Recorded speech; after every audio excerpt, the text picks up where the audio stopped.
All right, guys, we are live again. It's JE Live. I'm Jake Ellenbogen, but it's been a minute since I've had a guest, so I thought I'd bring on First and Tuna over here, my buddy. We've been trying to, work something out for a minute now. Obviously, you and I are both very busy, a lot of stuff going on. Normally, that's not the case in June, but the Rams decided to go out and get Myles Garrett, and now Aaron Donald might come back, and all sorts of stuff. So, welcome in, Tuna. I had to come in here and preach the good gospel that is Rams house and the word over here in LA and the kind of shun Rams fans because you have too much. You have too many good things. You should feel bad about it. We should listen to Browns fans and you should not be excited about Myles Garrett because you have too many good things. Yeah, there's no need to be excited about arguably the best player in the league joining your team. What are you doing? Stop It's stupid. It's stupid. Like, can we embrace that? It's genuinely stupid. Like, it's fun, but look at the entire offseason. This is the dumbest offseason I've ever seen. Yeah, it's so.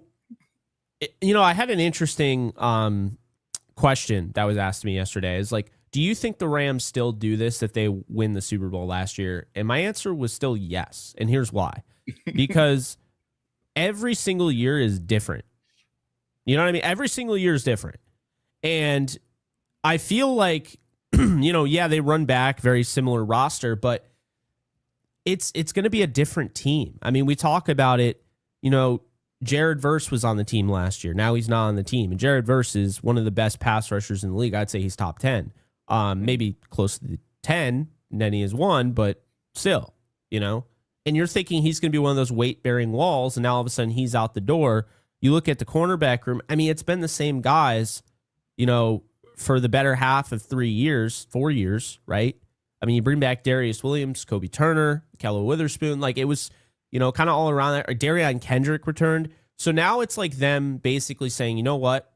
It didn't matter if they won the Super Bowl last year or not. They were going to do this because they had the flexibility to do this when they made that trade with the Falcons. This was always going to be in play. I don't think anybody for a second thought that they were going to draft two rookies in the first round. I think a lot of people saw that as, oh boy, here we go, especially around the league. Like, oh my God, they got 2 first-round picks. We hate you, Atlanta. What the hell were you thinking giving them to this team? Yeah, everyone knew. Exactly. Mm-hmm. So. An even more interesting point of, like, I'm thinking back to the Ty Simpson pick, and one of the justifications that, I forget if it was Les or Sean, I'm pretty sure it was Sean, where he said, like, we're thinking, like, our roster is already, we feel set and, like, let's go get it. We're trying to punch through that. Like, you can call us stupid if it doesn't work, but we are trying to not have 2022 again. And that was the whole justification of, like, okay, guys get hurt, guys go down. I mean, this trade kind of validates that, as you said, because what better way to stay aggressive and avoid a hangover than to double the fuck down and say, like, no, we're going to, like, imagine the headlines. Like, it's very Rams-esque. Super Bowl champions acquire Myles Garrett. Of course they would go do that. Yes. I mean, the whole point is, like, the rich get richer, right? Everyone's like, why don't they have enough? How can they even afford this? It's like, you know what I mean? And the thing I find so funny is really the Rams haven't done a whole lot to not be able to afford this. Like, if you think about it, they've drafted well, but who are the big ticket items they got before McDuffie? Right? Like, recently. It's all homegrown. Yeah, I mean, Devontae Adams was a signing, but I mean, they haven't really made the big trade. And I think a lot of people kind of forget this. They think, like, when they think of, like, all in, they think of trades, they think of deadlines, they think of the Rams, they think of Von Miller, they think of Odell Beckham Jr., even though Odell was a signing. I think a lot of people also forget that part. But it's funny because you'll have, like, Lions fans, for instance, that'll be like, oh, here we go again. Like, how do they do this? How do they keep finding the money? How do you keep finding the money? You continue to sign everybody to long-term deals. Like, what? Like, but I mean, obviously, as time has gone on, it's gotten a lot easier to manipulate the cap. And the Rams are still doing that, even if they don't have to. Like, the Devontae Adams deal, I'll tell you this right now. This is the pathway. Why, when people are like, hey, Jake, if Donald comes back to the Rams, by the way, I don't think it's an if. I think it's a matter of when, but that's me personally. If he comes back to the Rams, how do they afford him? And what I always say is, do you see that $28 million number for Devontae Adams. You notice how they haven't touched that? Do you really think that they can't touch that? Because I have news for you. They would probably use some void money. They'd push that thing. They'd stretch it out, and they would probably restructure that deal, get it down to like maybe a 14 number this year. That's probably what they would do. And they have other things that they can do. But I think the point is, Tuna, I don't worry about how they're going to fit Aaron Donald onto the cap. It's just a matter of if he's going to choose to come back. They'll figure it out. It's long been years since not just the Rams have done it. Other teams do it constantly. Like you said, Detroit keeps paying guys. The Eagles loaded up on defense last year. Like the salary cap's not real if you have a good GM. Yes. Like what I actually want to see happen to how they can afford Aaron Donald, I want to see them get really creative. I want Les to get on the phone with Aaron's agent and say, hey, Bobby Bonilla, you want a contract like that for the next 40 years? We'll give you $1 million a year. Just guaranteed. Just come back. He should do that. Theoretically, he should do that. And once every year, we get a statue out front of AD. And we get an honorary Aaron Donald Day where we celebrate when his contract pays out. I love this. I absolutely love that. Have you said that anywhere before? Is this like your first time putting it to it came to mind right now because I was talking. I think I posted like who's a better agent to talk to aliens if they came down between Kirk Cousins' agent and Bobby Bonilla's agent. And so I kind of just morphed that into that thought. Aaron Donald should push for it. Like, why not? He's the one player that could get away with it. It's perfect because unless Aaron Donald just gets lost in the sauce coming back this year, and he's just like, you know what? Screw it. I'm playing again. Like, we all have an idea that this is probably a one-off, right? It's probably going to be a one-year thing. It's taken him this long, but like at the same time, I mean, people said the same thing about Brandon Graham, and now Brandon Graham still wants to play. He was cut by the Eagles, and he's hoping to come back to the Eagles. So there is that. I love the Aaron Donald Day idea. Like, let's push propaganda for it. We can. I mean, we're gonna have to clip this and put it on Twitter and all the social medias. But I really like it because it's like you connected. All right, here's the problem. Now here's the solution.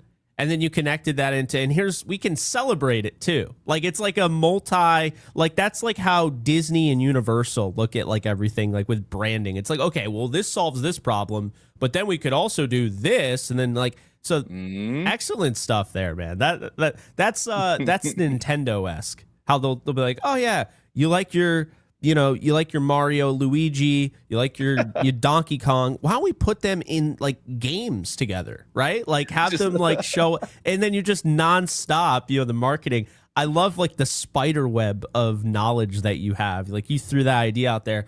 Bobby Bonilla is still getting paid, guys. He's still getting paid. So I love it. I absolutely love the idea. I think it should happen. I hope it happens. I'm pushing for it now, but I'll always give you the credit for bringing that up. It's canon now. It's a canon event. It's going to happen. Put it out in the universe. It is. It's absolutely going to happen, and it should happen. I mean, at this point, the statue we know is happening. That's going to happen at some point. It'll be him pointing at the finger, probably. Maybe it'll be him throwing down Joe Burrow.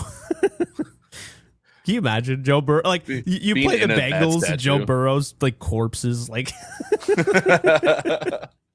I want that, or I want the.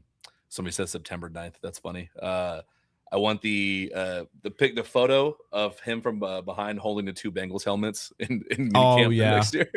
That's the one I want. That would be cool. That would be cool. And then soon, I mentioned Disney and Universal. I mean, hey, we could have like an Aaron Donald ride where he tries to hit you with the helmet. Oh my god, Matthew Stafford carnival games, just trying to hit stuff without looking. Oh no, you're in a roller coaster. It's Matthew Stafford throwing you, and you have to like it's the no look pass where you're the football. I'm giving bad ideas. Don't do this, please, Rams. That's going too far. We don't need a Rams theme park. But no, I mean, all jokes aside, I definitely think that would be cool. And it makes sense for him because he's sitting there. He has all the money in the world. But it's like, if you were gonna get paid, would you rather, I don't know, have that spread out now that you don't have to worry about expenses or whatever and you're Aaron Donald? Would you rather have that spread out, or would you rather have it all right now? Because, I mean, I guess all right now, if he really had some like investment he'd like to do, but at the same time, it's like, dude, he's got all the money. He doesn't. Money is not an issue for him. I think I'd rather have it spread out, like you said.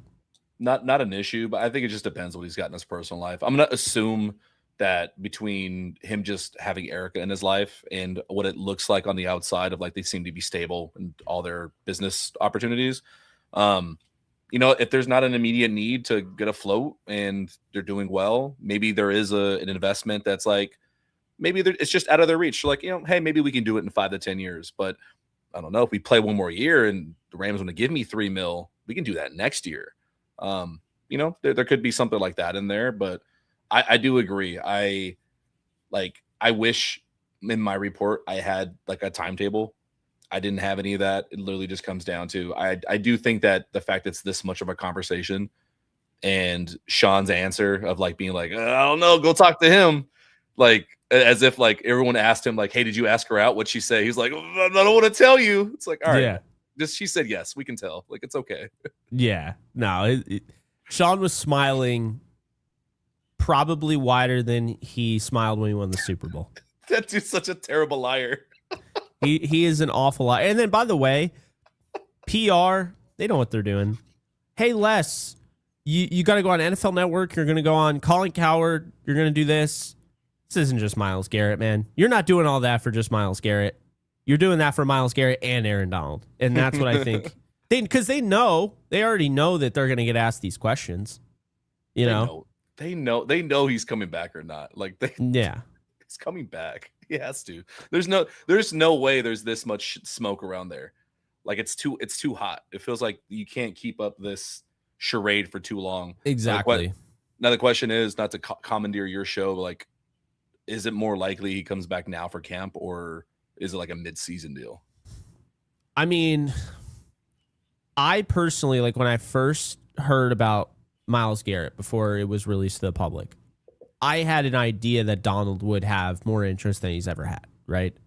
And I felt like I put 2 and 2 together, and I was like, you know what? My gut is telling me he really is coming back. Like, I just think it's not one of those things where it's like if, Eric Weddle had a decision to make.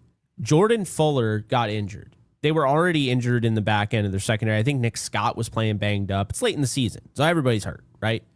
But Eric Weddle had to decide, okay, I'm coming in as maybe a piece that they need to win the Super Bowl, but I'm 2 years removed. But I'm also, I don't know if Eric Weddle could have done it for the full season, but he agreed to do it for essentially 4 games. And that was the pitch that Raheem Morris made, 4 games and that's all you got. And then you have a Super Bowl ring. And he's like, all right, fine. And it worked.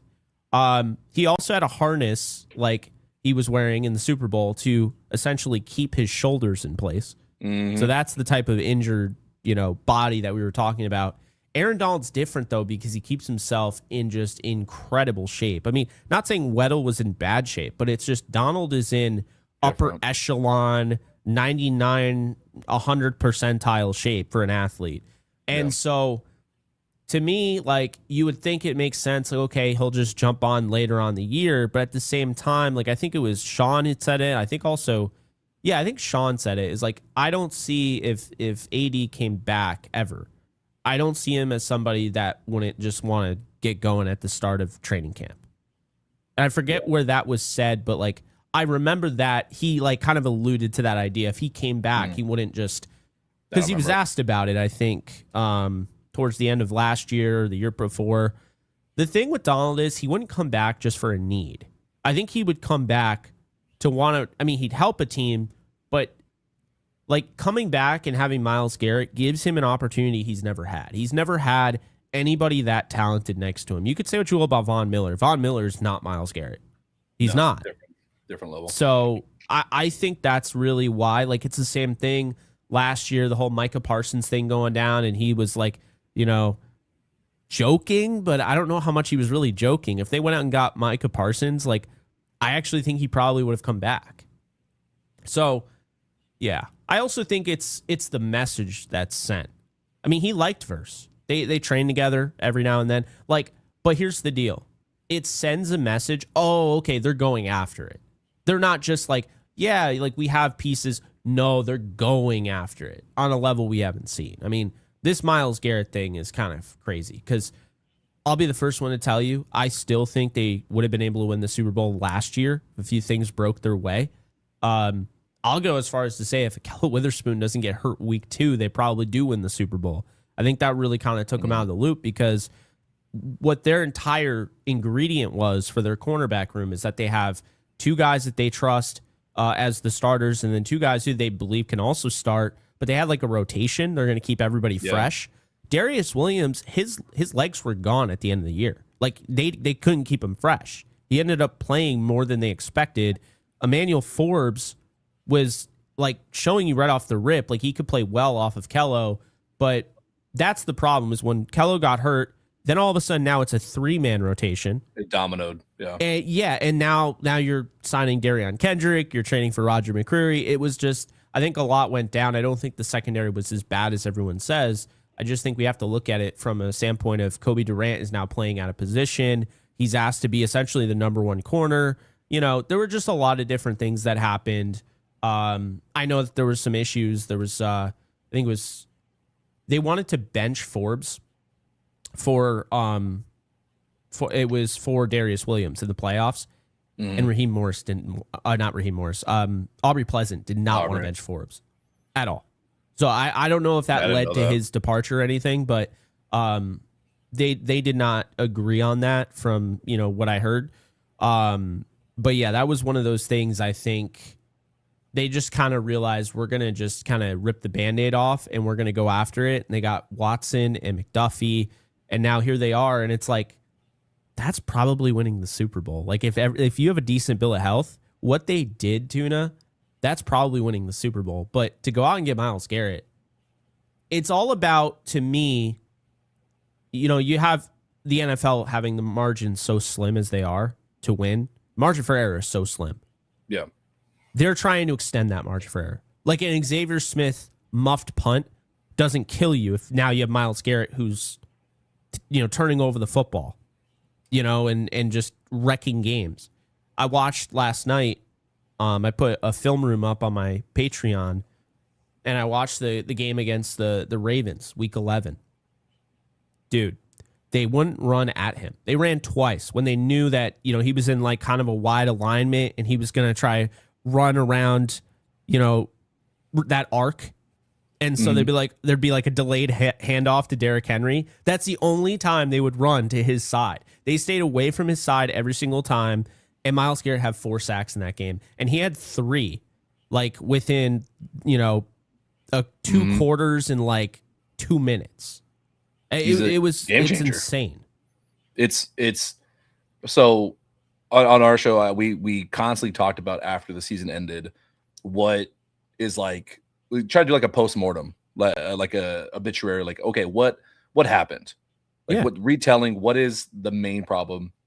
And I remember talking to somebody on Radio Row, and they mentioned not only was Sean like pissed still, but exactly what you were talking about, like verifying, like, yes, they started the season, they legitimately thought they had their 2 starters on the outside, and that the younger guys in Kobe and Forbes would do well in backing them up a little bit, like keep a rotation based on matchup. When you no longer have your heavy hitter and you're getting bullied by AJ Brown, you're getting bullied by bigger body receivers without Ahkello, you're right, it did. And then now you lose Quentin Lake. You're losing your legs to your young pass rush. And then that domino falls where all this potential and hype around Jared Verse, like, yes, absolutely. Like, I keep hammering this home. If Jared Verse finished the 2026 season with the Rams and he had a few votes for Defensive Player of the Year, I would not be shocked. It wouldn't be a surprise. Not the level of Myles Garrett, obviously. Same with Von Miller, like you were talking about. But adding Garrett is just such a game changer. And it's, even if you didn't go get McDuffie and you didn't go get Jalen Watson, if you just had other, I want to say journeymen, but other like middle of the pack starting level caliber corners, adding Myles Garrett makes you feel like, oh, this is a different kind of defense. Like now this is a defense that, with these extra pieces to boot on top of Myles Garrett, let's say, God forbid, Matthew Stafford goes down for a week because he's a hurt pinky from his daughter's glossing over his nails for him. Got a splinter or something stupid. Yeah. Knock on wood. But now I don't feel like, oh, I'm nervous about any given week, even a fucking divisional opponent, if Matthew Stafford's missing, because look at this defense. You have Myles Garrett. Like, I know a lot of Rams fans are still going to be getting accustomed to him until he's actually in SoFi, but the Browns have not given him the opportunity to go win meaningful games. And when he wins a first meaningful game in SoFi, I think Rams fans will really understand the big difference between him and Verse.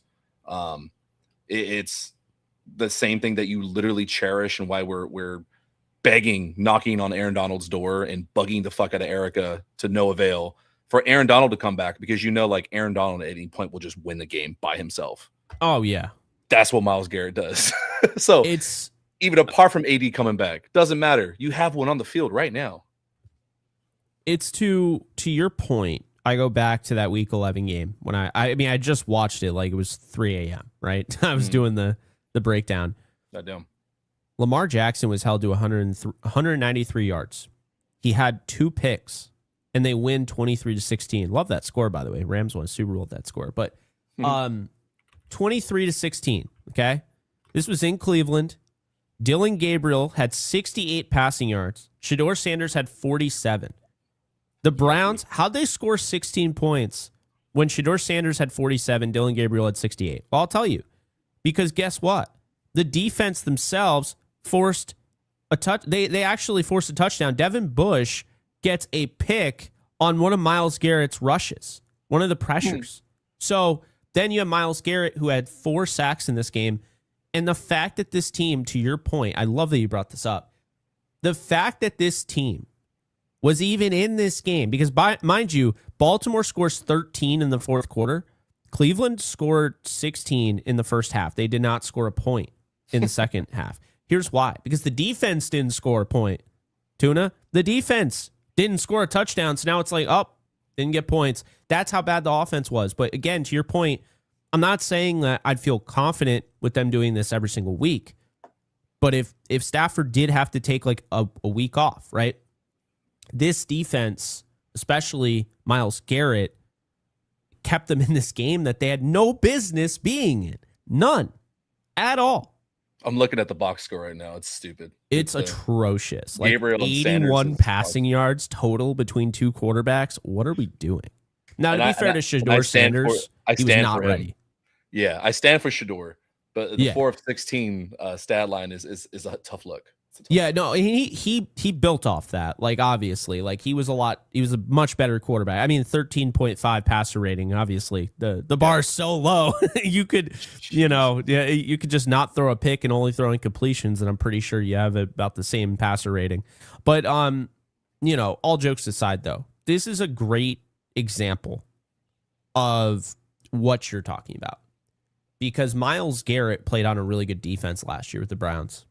And this is, in my opinion, the Rams now are comparable to what the Browns had last year. They don't have a Schlesinger at linebacker, so that does sting a little bit, because having him and having Devin Bush, you had just so much athleticism at the linebacker position. These guys could go and hunt, So the Rams don't have that. But what they do have is, I think, a better cornerback room than what the Browns had. I think they have better pieces around Garrett than what the Browns had. I think the Browns have better linebackers, like off-ball linebackers. I think aside from that, I think I would take the Rams defense all the way through with Myles Garrett. So just kind of what I noticed in this game, you have, Derrick Henry is running away from Myles Garrett. The only time he wasn't is when, he was in a wide alignment and, was running around that arc. And it was like, he's rushing the passer, and then it was like a delayed handoff, and they're just run where he's not now. But they double teamed him, they triple teamed him. You saw he was disrupting. Like there's a certain spot where I want to say it was Voorhees totally misses his blocking assignment because he sees Garrett get spooked and goes and helps him out and leaves Malik Collins just unblocked. It's like, obviously that was not what they ran. They did not want him to block that guy, but Miles Garrett just being there, his presence. He saw him out of the corner of his eye. He was like, oh, I got to go help Ronnie Stanley right now. And then Call the Malik cops. Collins just runs right through. And this is we called it the Aaron Donald effect, right? We call like Michael Hoyt being able to do his thing, or even not even Michael Hoyt, but like, how about like, we'll go back to, what's his face? The, seventh rounder or UDFA that, Matt Longacre. Longacre. Yeah, guys like Matt Longacre, Ewan Price, right? Like just being around Aaron Donald, they were better. Just being around Myles Garrett, Byron Young is going to have over 20% pass rush win rate this year. I think it was around 16. It was right with, by the way, he had almost the identical one to Jared Verse this past year. I'm telling you, Byron Young is going to win more than 20% of his reps. And it's going to be because Myles Garrett. It's going to be a lot easier for him. He's never going to get double teamed. And if you bring in Aaron Donald into the equation, like I believe he's going to be here, you can't double team them both. You can't triple team them both. We know that. You cannot triple team two guys on the defensive line. 13 personnel is coming back. You may have some heavy jumbo sets. And then you're watching one of the best blocking tight ends in the league in Charlie Kohler for the Ravens. And he's got nothing on Garrett. No, they're trying to throw Isaiah Likely in a chip, and at one point he just long arms Isaiah Likely into Ronnie Stanley and then moves them both. This is the type of guy we're talking about. Like he's got these heavy hands. He has this Euro step. Like he looks like SGA, James Harden, Kyrie Irving. Like he does this Euro step, and it like actually like totally mind fucks the tackle because he's just like, he's thinking he's going to like go for like a stunt, and then he sits there and he's blocking nobody. And this is how Myles Garrett like creates mismatches just by the sheer factor. He's this like insanely methodical player, and he's just going to make everyone around him better. And he's going to make the other team predictable in where they run the football. And he's going to make the other team like literally going to force the other team into like doing what they want them to do. So he's essentially, do you like Pokemon at all? I'm aware. I can name a bunch of them. I was always a Yu-Gi-Oh guy growing up. Okay. Well, he's like, the Pokemon Hypno? Sure. I can Google it. He's got the thing. Like he has this thing called Hypnosis. Yeah, that's Myles Garrett. He's Hypno. But he's Hypno, and then he's also like Nidoking. He's like, so he can be methodical. Yeah, he's hilarious looking. My girlfriend hates his look. She says he's creepy. But the point being, Nidoking. I can see the Nidoking because I would say Godzilla. Like, I wasn't thinking. It's fitting the shirt he was wearing because it is. Yeah. Those plays you're talking about, whether he's Euro stepping around because he's just a freak athlete, or he's just long arming, pushing, clubbing. It's like throwing buildings at Godzilla so he stops attacking the city. It's hilarious. Like they're just bouncing off of him. It is what happens when somebody has the film study, they know all their moveset, they have all the physical talent, and they are as physically gifted as him. Like outside of fucking Aaron Donald, JJ Watt, I'll add Khalil Mack to this. If they remind me of guys that if I went into Madden and I was like trying to build a 99 character across the board, and you just max out the muscles and you just max out this, like physically, you're like, no guy is this big and that fast. And then that is those guys. There's very few. And so to ring this all back into even the last year thing, my whole point about bringing up Garrett again was outside of the cornerback need, what was missing from this defense was just somebody that at any given point, like, hey, they can put their foot down and say, I'm better than everyone else on the field, and I'm going to do something about it. And that was missing. And Jared Verse may get there, but this team didn't want to wait until then. And that's why they thought he was tradable and finally agreed to it. And then, that's... And they didn't even... They didn't even think he was tradable. They were like You- still at the freaking 11th hour trying to. Are you sure we could give you Yeah. 4 first-round picks? Like they did not want to trade him. It's insane that he's that much of a psychopath. Les Snead, that he thought he can get away with fielding all 3 of those monsters, which is like, dude, what are you doing? Yeah, it's you psychopath. But you know who's gonna? You mentioned Byron Young. I want to put so much of my life savings on Kobe Turner. yes, Getting paid as a top 5 interior defensive lineman because of the Myles Garrett impact, and I think he'll eat the most. I just think he's too smart, and I think him and Myles Garrett are going to work so well that if Kobe pushes like 12 plus sacks, I'm not surprised at all. Oh yeah, no, I agree completely on that. I mean, this is the thing. A lot of Seahawks fans have this idea that Byron Murphy's better than Jared Verse. He's a great player. He's not better than Jared Verse. It's different. I think different position too. Like, what do we? Okay, exactly. Okay. Can we talk about that? I saw that, and I wanted to ask you: did you get clipped out of context? Because all I saw was a clip of you getting out yelled, and then him just like going to town on his fact. I'm like, oh, this clip is. I was like, I don't know what else happened. Yeah. So, essentially, and Brandon's my guy. Obviously, Yeah. It was. We were having fun in the moment. We don't get a chance to yell a lot because we're like normal people. Our round table, we don't normally like scream at each other. But others, well, but here's the deal. With that, I brought up double team rates in rushes, and I don't know if you knew this, but Puna Ford was doubled more than Byron Murphy. So was Braden Fisk, and so was Kobe Turner. Now, I couldn't really get my thoughts in there because that got cut off. I'm not talking about the editing. I mean, like Brandon cut me off. But but my argument here was that, okay, maybe I was wrong on like Byron Murphy isn't a 3-tech or whatever, but he played more 3-tech this year than he did his rookie year was my entire point. And that's what led to his statistical explosion.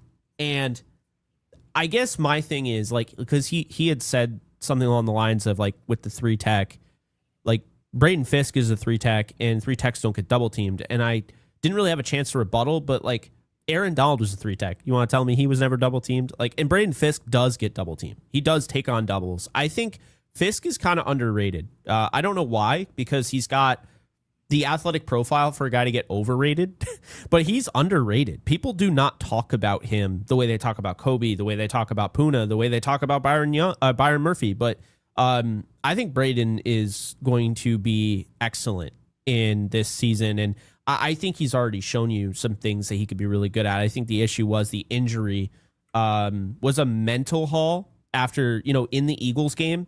And I don't think he was 100% when he came back to camp. So I think he was still kind of gathering himself, but That's what I'm we've hearing. seen it. That's what I'm hearing. Fisk just can blow a game up. And I just don't think that's talked about nearly enough. You know what I mean?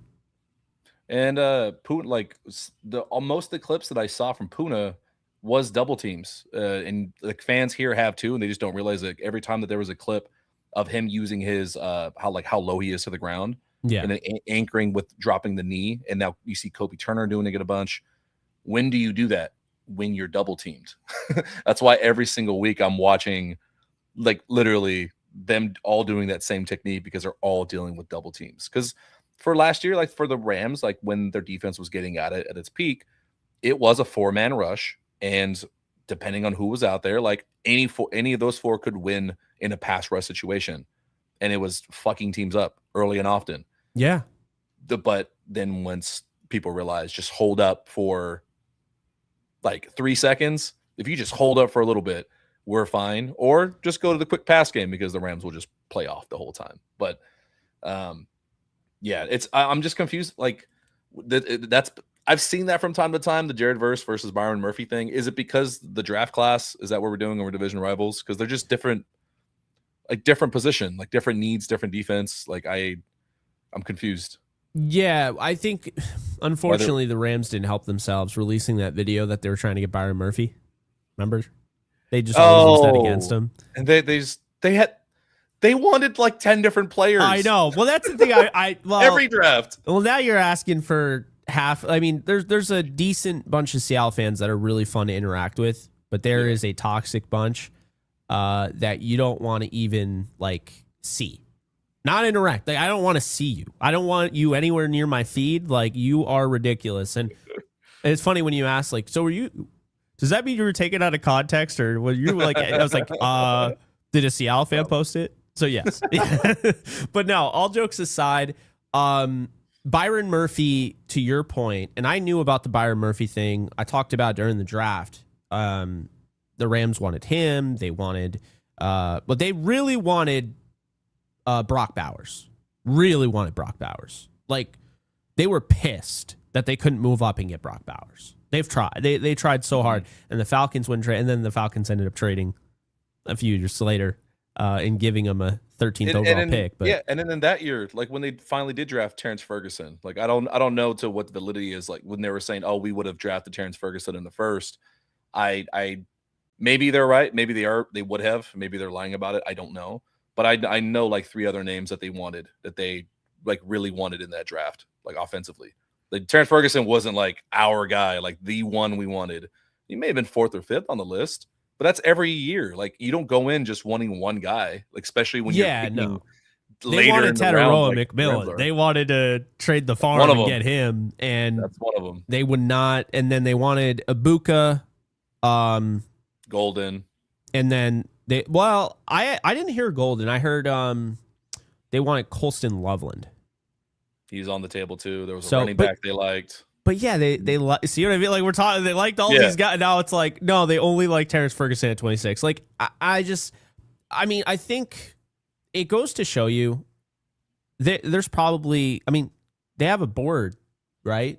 Like they have a bunch of guys on the board. These are guys that theoretically they would be down to draft. If a guy is on your board, you're down to draft him. Because some people don't get this. Not everybody makes the board. Period. Not everybody makes that draft board. Like, I thought it was interesting in Breer's report how it seemed like the Rams would have been really interested in going after Jermon McCoy. And when they got wind about the injury, it's almost like they just pivoted entirely in the free agency pool for the Kansas City Corners. That was a little tidbit that I thought was really fascinating. I was surprised that that info was out there. Yeah, I know. Well, that kind of hurts your strategy for like later on. It's why, like, I always wished, like, as a young kid, I was like, they should send me the draft board. They're not going to use it, right? But it's like that's your strategy, right? I mean, I guess you could totally just leak the draft board now back in the day because the Rams don't even draft the same way. They completely changed their archetype of desire for offensive line. Steve Avila was unlike any guy that they would ever draft. Like, I could not believe they drafted him. I liked him, but he didn't fit their archetype, the body composition, like just the way he was more of like a mauler type of guy. And they were really looking more of those like quick, nimble footed, they can get pushed around 300, 310, pound centers, right? But like it's the switch in the run game scheme, like the doubling down on duo and everything. That 100% it is. That's why it's so confusing that like Coleman Shelton kind of kicked ass last year in a way that like I don't think people realize. Like he was actually really good, and he doesn't fit at all. He's not a fit at all with like Steve Avila and Kevin Dotson. Like, you know what I mean? Like he's not built like how they are, and I that's typically what they were looking for in the past was the Coleman Shelton. Justin Dedich is another one that's kind of built like a former offensive lineman interior for the Rams, but. Yeah, they've gone more in that direction. Why, right? So what do you mean? It's not just it's a little bit duo, like the shift over to duo the last few years, and like evolving McVay, but it's just Matthew Stafford. Like it's part of the conversation where like the obvious with receivers and the weapons where like the Matthew Stafford effect. Everyone's gonna eat. Like he's gonna push someone closer to 2,000 yards every single year just because he's Matthew Stafford. Absolutely. But the reason he's second to none, in my opinion, it's not just the arm talent, but it's the pre-snap stuff. He makes the offensive lineman's job so easy to where they have it so down pat that any given play, any given look, his 5 linemen know exactly how long they need to hold their block for because they've already gone through it with Stafford in the film room and throughout the whole offseason. So you can go get guys with traits like Avila because the shit that they can't do well, maybe the nimble foot, like, pass protection, that's fine. Matthew's got him. Yeah.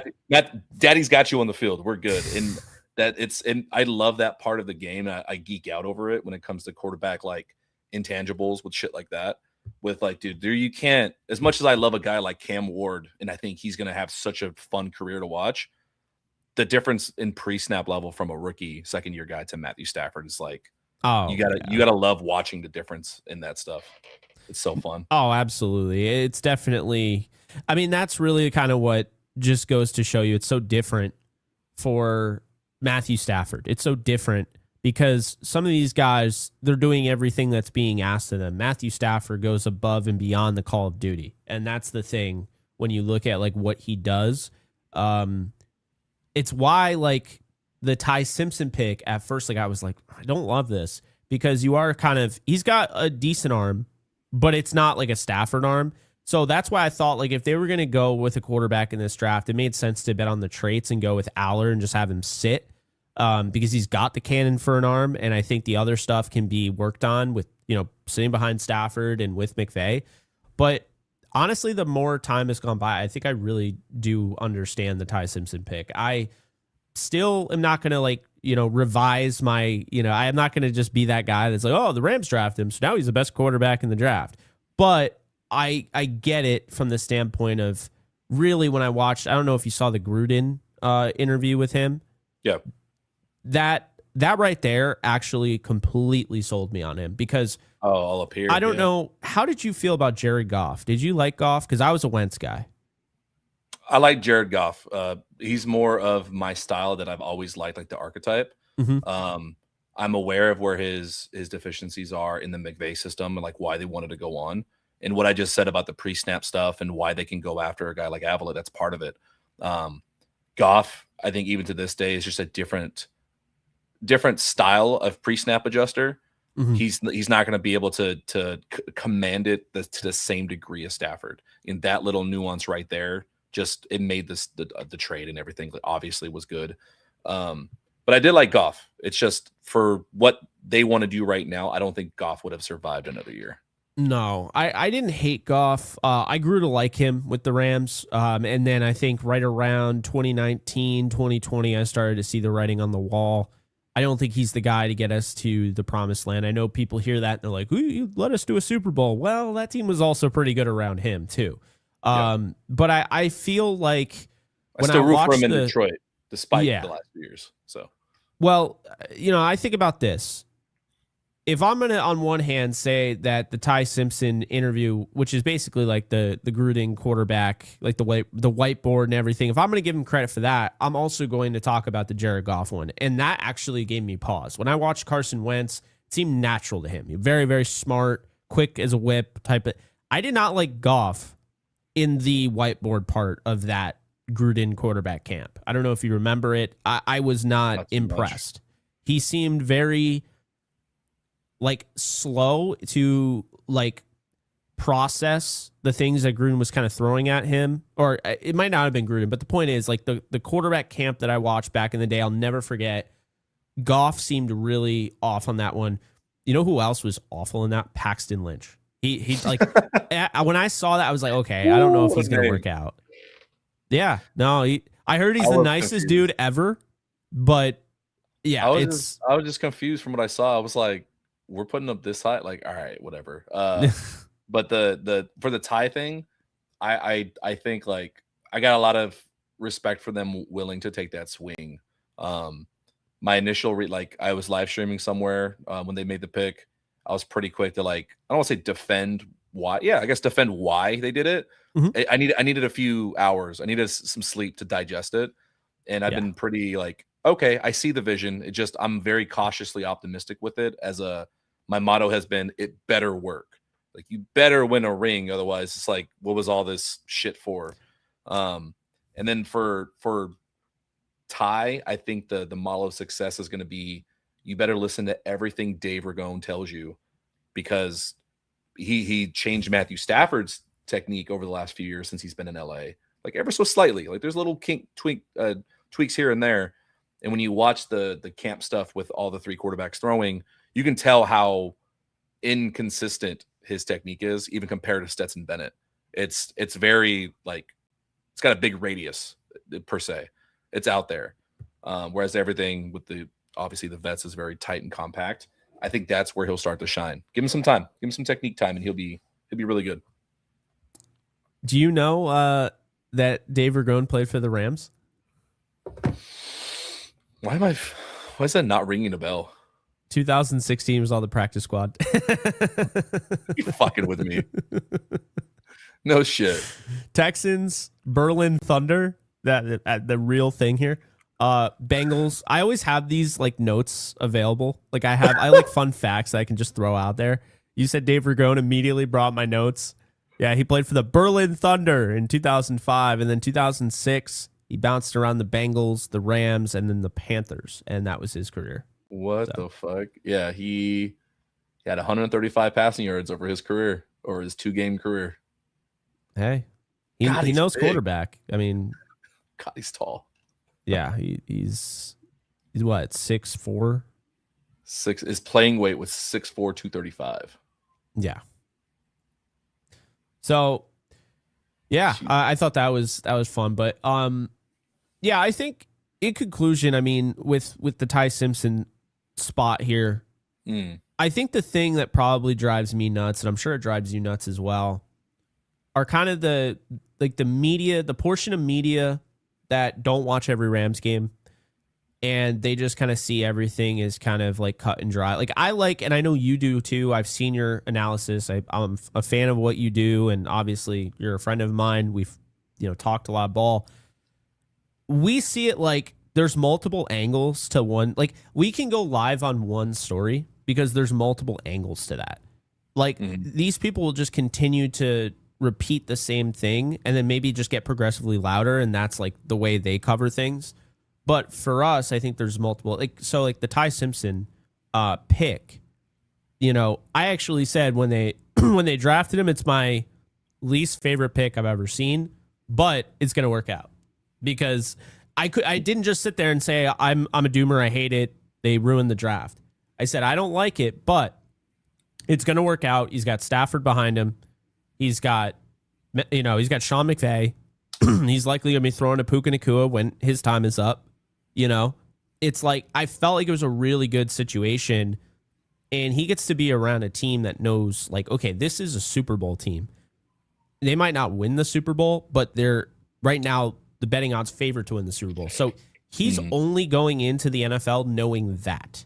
That is this is the norm. This is how you prepare. He's going to be around guys like Myles Garrett. That will rub off on him. So that was one thing. But another thing I looked at is making this move, you now cross that successor quarterback. You cross that box off the list. And now, in a way, you just acquire draft picks to trade because they're still there. It's not like you didn't get it. You didn't get anything new. But mentally, every draft pick just became available because we know this team has only taken 3 first-round picks in the McVay era. Not even in the McVay era, since 2016. Goff, Verse, and now Simpson.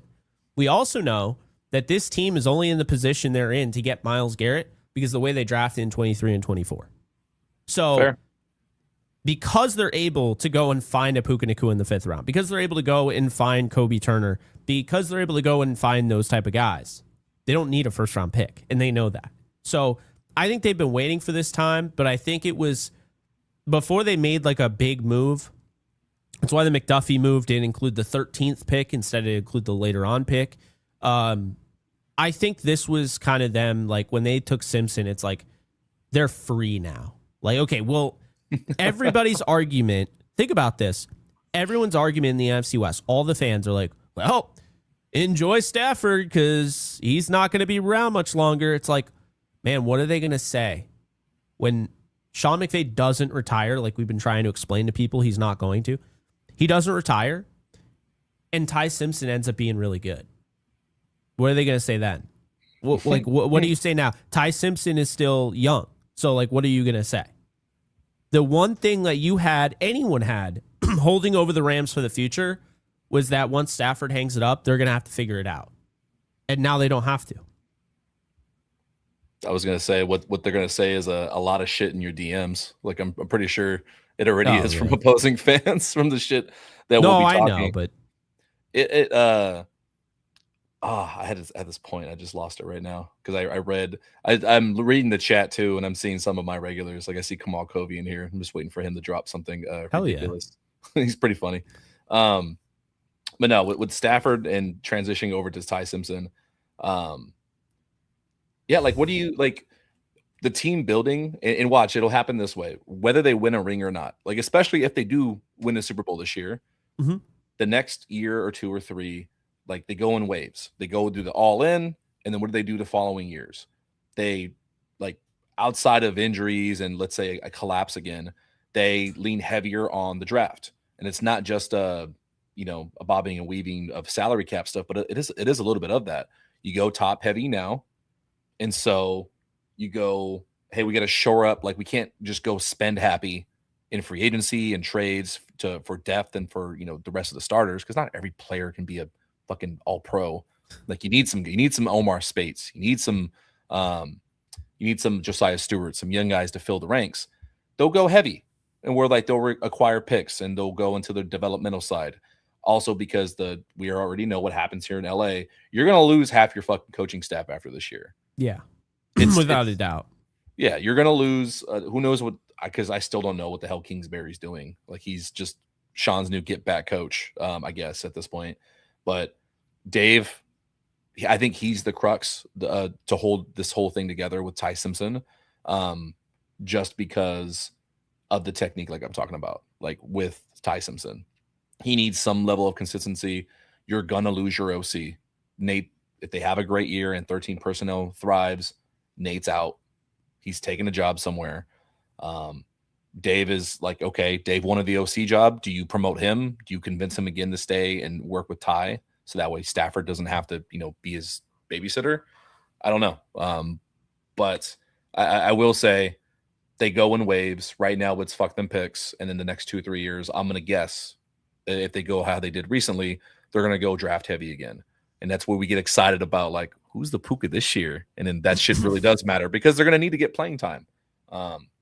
It's a fucking top heavy team. I will say that. But yeah.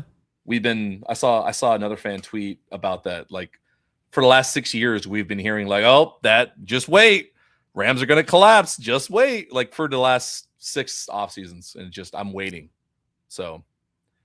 Yeah. I mean, I always say this. 2022, it took everybody to go down with an injury. I mean, Donald had never really been hurt before.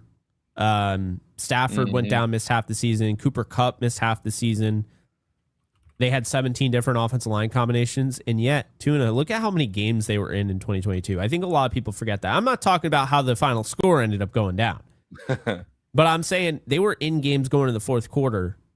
And, let's go back to the Kansas City Chiefs game. Stafford's not going up against Patrick Mahomes. It wasn't John Wolford. Yeah. It was my buddy Bryce Perkins. So Bryce Perkins is going toe-to-toe with one of the greatest ever, and that game was a close game. And yes, okay, like the Chiefs end up winning, I think, by like 11 or whatever, but like that game was close. That game was actually a game, Tuna. It was. That is how hard. This is how I tend to see it. I thought Sean McVay had those guys playing their hearts out. I really did. They wanted it. And I think you saw it on Christmas, or it was Christmas Day against the Broncos when they just belt to ass the Broncos, and the Russell Wilson meme game. That's not what he wanted to cook. Yeah, you can't tell me at the end of the year Sean didn't have that team at least fighting. Like the Seahawks game, the Craig Rolstad screw job, as I call it, because it was so ridiculous and evident that some of those calls at the end of the game where like Jalen Ramsey got shoved and then like they threw a penalty on him and put him in field goal range to win the game. It was so bad. Fell too hard. It was bad. But like there was stuff like that where you see like the Raiders game and winning with Baker Mayfield. I really felt like Sean McVay tried to make the most of that season. I almost think he doesn't give himself enough credit because he looks back on it and sees 5-12. I thought that team really fought hard considering, I mean, who can you say has had 17 different offensive line combinations? Oh, like that's not a consensus to a winning team. Like every single year we hear from division opponents. Like I'm pretty sure the Niners used this as an excuse recently. Yeah. They're like, oh yeah, well we had a reshuffle. It's like, oh, you know how that feels now. It's not fun. And Not 17 times. I can tell you yeah, that much. not 17 times. That's without a substation. Yeah, exactly. I'm glad you mentioned this because I constantly think back to 2022 and how even halfway through the season the team was like competitive. Like They week were. eight, halftime, coming out of the Niners halftime, they're up 14-10. Yes. And then like you're almost about to go up again, and then some fuck shit happens, if I remember correctly. Yeah. But like you're there with a competitive Niners team, like you're halfway through the season, and like you have like you're right there, and they just injury, like, and then there's fucking nothing you can do. So This is the proving grounds. This is like, oh, so you're a Rams fan, huh? Let's see after winning the Super Bowl if you're a Rams fan. Can you withstand a 5-12 season? Are you gonna watch every game? I did.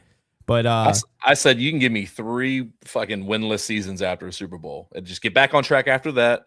But you can go 0-16, 3. You get a ring, you get some time. As long as you're not like, dude, I don't know, like just you mean egregiously to tell me lose.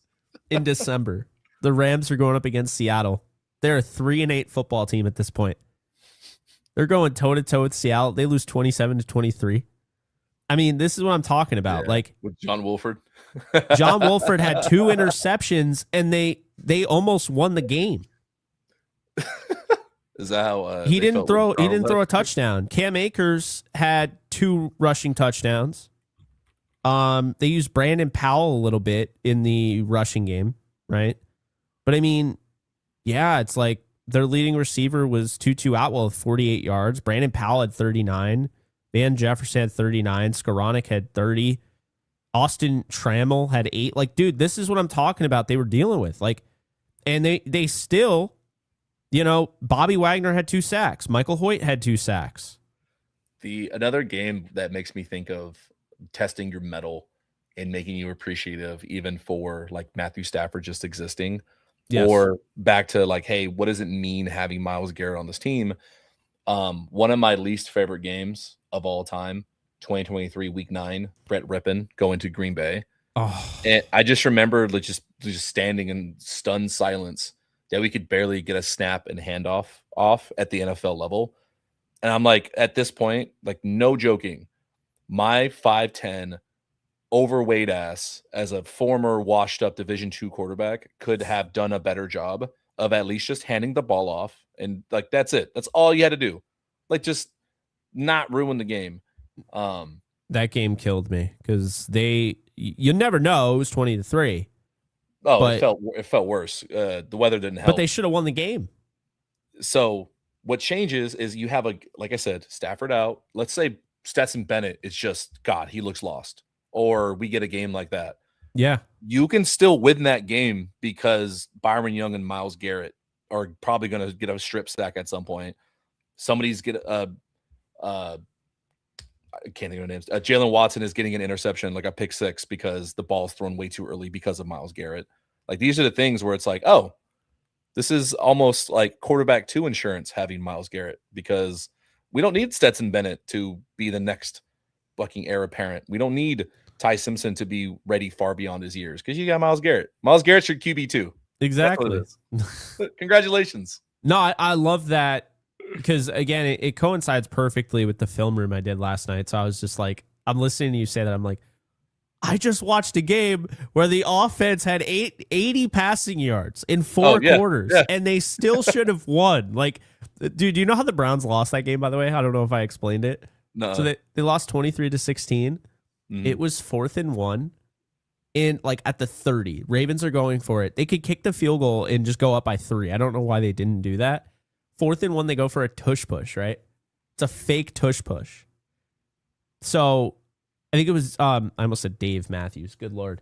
Not Dave Matthews. It was Mark Andrews.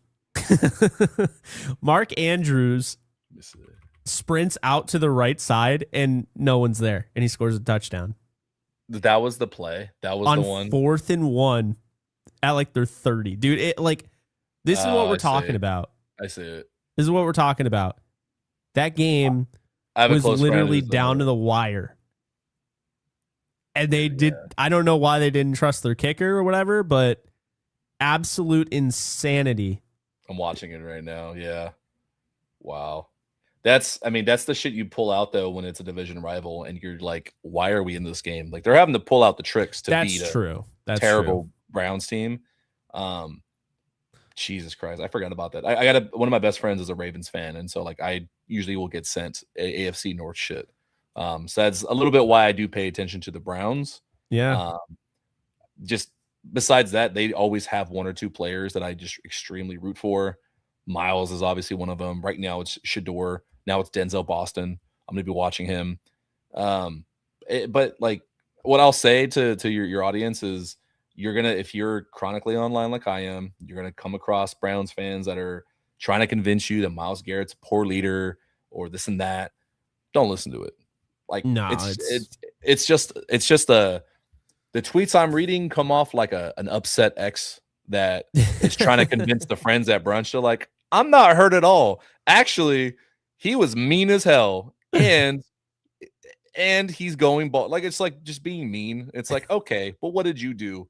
And I haven't seen one fan bring up like just the level of incompetency from the organization. It's like there's bigger problems than Myles Garrett. Myles Garrett was not your problem. Let's be real. No, it's weird because I actually think the way they navigated the trade, I'm actually kind of higher on Andrew Berry than I was previously. I feel like he's got a plan, but I think ownership is the issue with the Browns. I think Jimmy Haslam is a bad owner.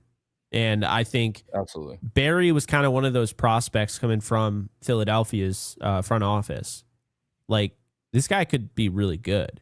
And it's just, he just doesn't have great support from the top where he's doing what he can within the confines of what he's given. I think the Browns are going to be like competitive. I think Monken is a terrible hire. I think it's one of the worst hires I've ever seen. It's like David Culley to the Texans hire. Like like what are you actually doing? He was their last option. Like he was their last option because of their timing with everything. They missed the boat on the early hires. They should have just brought back Jim Schwartz, I thought. Well, that was part of it too, where I think that there's a disagreement. I think ownership didn't want Schwartz, and I don't know who in the building does. And so is that a potential rift? But we're talking about things like regardless of who's right on this, because I'm sure you have more knowledge on it than I am. Mm-hmm. The fact we're talking about it is the problem in Cleveland. Yeah, literally just there you go. How am I in California and I watch you guys passingly as an independent journalist, and I know these problems? It's because they're that fucking loud. Like, no, that's a great point. And if any Browns fan wants to be in your own comment section talking bad about Myles Garrett, like, oh, because he has speeding tickets, go. Your quarterback has like shit on it. Like, quiet down. We're not even going to go there. I know you got sponsored. Speeding tickets. Yeah. But Deshaun Watson's your quarterback. Why don't you calm down a little bit? Yeah, exactly. By the way, that one move that they did for Deshaun Watson crushed every single bit of momentum that they had going for them. So I'd like to point that out. No, I don't understand it at all. That's why Myles Garrett only played in 3 playoff games, because they were quick to get rid of Baker Mayfield, and they're like, we got Deshaun Watson. Yeah, that worked out. Ray, thank you for the 5. Ray. Shout out to Jake and Tuna, 2 of the best in the Rams content, joining forces. Really appreciate it. Really appreciate it, Ray. We'll send it to Miles to help pay for his speeding tickets. HAV coming in with the lemon. Thank you for the 10. Stefan Diggs. Yeah, so it's funny because I titled the live stream, how much more do the Rams plan to add to this roster? And I don't think we've really talked about that. So we can talk about that a little bit and wrap it up, because I don't want to keep you all day. But before we do, let's just get this super chat here. Derek, thank you for the 5. What are y'all perspective odds that AD comes back and why? So I'm probably the worst person to ask, because I'm not one of those people that like will be like, yeah, 88%. No. Like, I legitimately think it's 100%. So it's like I don't see any reason to put any sort of odds. Like if he doesn't come back, and this is not sourcing whatever. Like this is just me. Like my gut is telling me he's going to come back. If he doesn't come back, I will be stunned. Stunned. So that's strongly. Yeah, I feel that strongly. Okay. I won't be mad at him if he doesn't, but like I'll just be shocked. Like honestly, like I feel like it's so obviously going to happen. But I'll personally be mad. I'll tell him. You know what? I hope he takes it personal. I hope he sees this, and I'll see you at SoFi. I'll be there week 2. I'll say it to your face. I'll be there with a game worn jersey being just thrown at him. Fucking put it on. Get out there right now.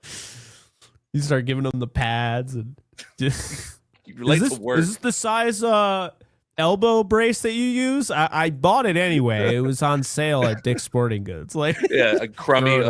I went to Ross and just grabbed any pair of cleats I could find, just on sale. Take these, AD. Come on.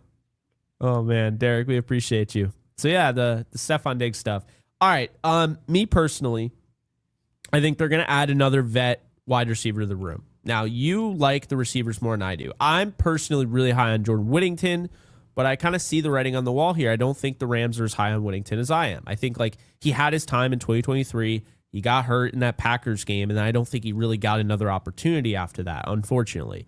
I think they're high on Mumfield. I'm not as high on Mumfield. I know you like Mumfield, and you like X. I am not one of those people that says X should be gone. Because I understand it's very emotional, right? I get like what that play meant for a lot of people.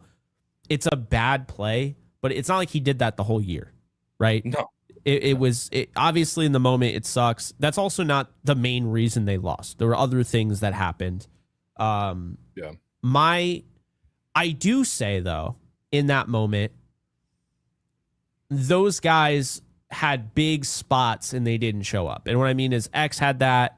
But then on top of it, Konate Mumfield, Stafford gave him a ball. You got to fight back. I don't care if you're going up against Evan Witherspoon, the worst corner in the league. That needs to be caught. That was a poor attempt to fight to get to the Super Bowl. That ball is thrown. Stafford has pressure. He lofts it. It's right there. He's got to fight and come back and attack the football. I saw too much passive, play there. And that's what led to the incompletion, leads to 4th down, and then they got nothing going for them when, you have, I forget who it was. I think it was Lawrence peels out and covers Kyron on that 4th down play, the fortuitous bust that Seahawks fans take really personally, that Sean McVay called it that. But the 3rd down to me, Tuna, is why I'm not like saying Mumfield should be cut. That's ridiculous. But I want another guy. Like, I want, like Demarcus Robinson catches that football.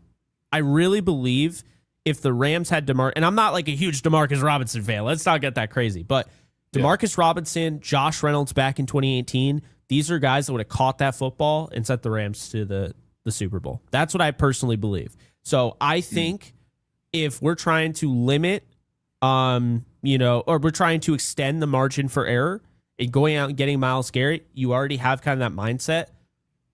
If you're going to go out and get Myles Garrett, see, like, this is how I look at it. You're sending the message that Myles Garrett is a big enough push that you'd trade Jared Verse away and draft picks. Then how would you be okay? I don't care if they're in 13 personnel a lot, because they are. I'm not worried about wide receiver 3 like when they're all on the field in 11. I'm talking about Adams. I watched this guy go down right in front of me. It was three rows into SoFi Stadium. And in the 3rd row, I watch against the Lions, his hamstring gives out. Yeah. He's getting up there in age. Puka Nacua plays like every single, time he has the ball. He's trying to create a car accident, a giant pile up on, the LA highway, right? Like, that to me is why there needs to be a proven wide receiver 3, in my opinion. I can sense that, and I don't disagree. Like, I'm not going to stand on it wholeheartedly of like, oh, no, these are the guys, because I don't want to have that same hubris as, like, we're going to guess Aubrey Pleasant maybe had with the DB room last year. And I asked Sheriff Joe Baggs this a few weeks ago, like, am I being blind by the potential of some of these guys in the wide receiver room to where Like, I don't want to get caught surprised again when we're like, yeah, if there's the inevitable alert of Puka has gone to the locker room early at halftime because his face is bleeding yet again, or Devonta Adams going into Ridiculous. older guy, was it year 13, 14? Yeah, something like that. Had a significant hamstring injury. History would tell us something to monitor. Not that I think it is a problem. He was sprinting and having a good fucking time at flag football a few months ago. Looked fine to me, but you need him for 20 games. That's the idea. Can your hamstrings hold up for 20 games playing at a 14 touchdown level like you want to? Yeah, you got to think about it. I think if they do bring someone in, it's either after camp or at least a few weeks into the season as one of these in-season moves. I think they do trust, obviously, Yarber as much as they'll trust fucking Sean McVay. Like, he's a cornerstone of this franchise. And if Yarbs is telling them, nope, our guys are going to be ready to go, like, we're fine. Like, we have our wide receiver 3 by committee at the very least. I'm going to be confident in it because Yarbs knows what the hell he's doing at wide receiver. But your point is true. Like, it sucks because even on that, like, one of those game-winning, those last drives in Seattle, Konate caught a first down. And, like, he caught some decent balls all season long over the middle, which is, like, where they wanted to see him. But then he drops the third down. And that is where you do, I think they like the traits of CJ Daniels because he is kind of like Demarcus Robinson. He's that longer body that even if in that same position, just because he's longer and probably stronger hands, probably makes that catch. Fourth down too, Terrence Ferguson, like, hey buddy, I need you to go get that. It's tough, but like, fucking find a way. Figure it the fuck exactly. out. Like, this is the Super Bowl. You know? Help your boy out. Like, I'm sorry of the million fucking no looks that are perfect Stafford has thrown all season. You couldn't help your boy out. Draw a PI at least. Be aggressive. No, I'm joking, but it does. Jordan Whittington, Xavier Smith, part of the equation. I think that's going to come down more to the special teams, and with Ventrone there now, and my feeling all season long of like, yeah, we feel a certain way about X because of that drop, because we didn't get to see him do big things in the punt return. We didn't get to see Jordan Whittington, Blake Corum do big things in the kick return. That's coaching, like, consistently. I completely agree. Across the board. When's the last time there was, like, you even felt before the kickoff, like, yo, we might take this one to the house? It's been years. I haven't given a fuck about return game, and it's not because the players. I don't know why they hired Blackburn. I just don't. I mean, with all due respect, I didn't think he had a great resume coming in. His crowning achievement was finding Ethan Evans, who had his worst year last year. So, you know, it's and then with the whole ordeal with the field goal unit and that, like, Ventrone could not even the fucking defense. The special teams might win a game this year just from being competent. That's all you got to do is, like, just put together some returns. Don't have field goals blocked. We're not even asking for, like, Devin Hester level type shit. Just be competent. That's all we want in LA for special teams. But getting back to the wide receiver room, like, I think you see one of those two step up in special teams. And then with wide receiver 3, I think they'll give those guys a chance and see who steps up in camp. Like, if one of them can separate, I don't know how or when, but there's a path for all of them. I would guess. Even for the rookie CJ Daniels, he could be a phenom and just blow everyone out the water. Xavier Smith could fill the void that they wanted with Tutu Atwell. He's stronger than Tutu. He's slightly bigger. He is able to work through stuff. Like, he blocks on the edge. Like, he's in there. He getting does. dirty. He gets in there. And I do hate that the drop, the muff, is, like, central to his story right now, because Xavier Smith's journey before and on the Rams is classic Rams. Like, it's the story that as Rams fans, like, can't wait to, like, fucking hype up and, yo, he's my favorite player because of, like, low chance to make it and all these things. Dude went to an HBCU. He was working Amazon until his mom forced him to get back into football. Goes unsigned and works his way into, like, he's a starting returner, and he's currently in conversation with 2 Rams creators for, can he be wide receiver 3 on a Super Bowl winning superstar team? Like, yeah, Take I the don't. I muff hear out. you. Take the muff out of it. Like the story's so fucking good. How do you not love this? I have dude? more of a pick on Mumfield. Honestly, that play bothers the shit out of me to this day way more than the fumble does, because the fumble sucks. It just does. It's not a great play. But it's not like he was doing that all year. I started to notice towards the end of the year, Mumfield and Stafford were not on the same page. Like, he would still, doesn't mean he wouldn't make a nice catch here and there, but what are you doing for me consistently? Like, I bring this up all the time because I cover baseball and mainly the Yankees. And, it's so funny, there are hitters on this team that hit like 170. 170 batting average is basically, if you at home don't know, he is getting a hit 17%. That's terrible. 17% of the time this guy gets a hit. So, Tuna, that's not zero though, right? So it is possible for a 17% of the time hitter to get a hit. Guess what? When that guy gets a hit, you know who gets it from those. Well, he got a hit today. You're gonna say he didn't? It's like, dude, I didn't say he can't hit at all. He wouldn't be in the major leagues. But that's like the thing is, I use that because it's like, it's not me to say Mumfield isn't gonna find a way to get open here and there, but those consistent down in and down out, do I trust him with Stafford based on last year? No. He could absolutely prove me wrong. And by the way, I liked him coming out of Pitt, so it's not like I have anything against him. I just have a pick on him in that circumstance, in that position. I wanted more attacking of the football, and I just did not see that. And I'm like, dude, you got Devin Witherspoon on you. It's a tough play. You got to play like 110% on that one. Just thought Stafford did such a great job to get that ball right where it needed to be, and he just didn't, get back to it. But like you said with CJ Daniels, and I didn't mention him because, he wasn't on the roster initially, so it was just the guys I was talking about there.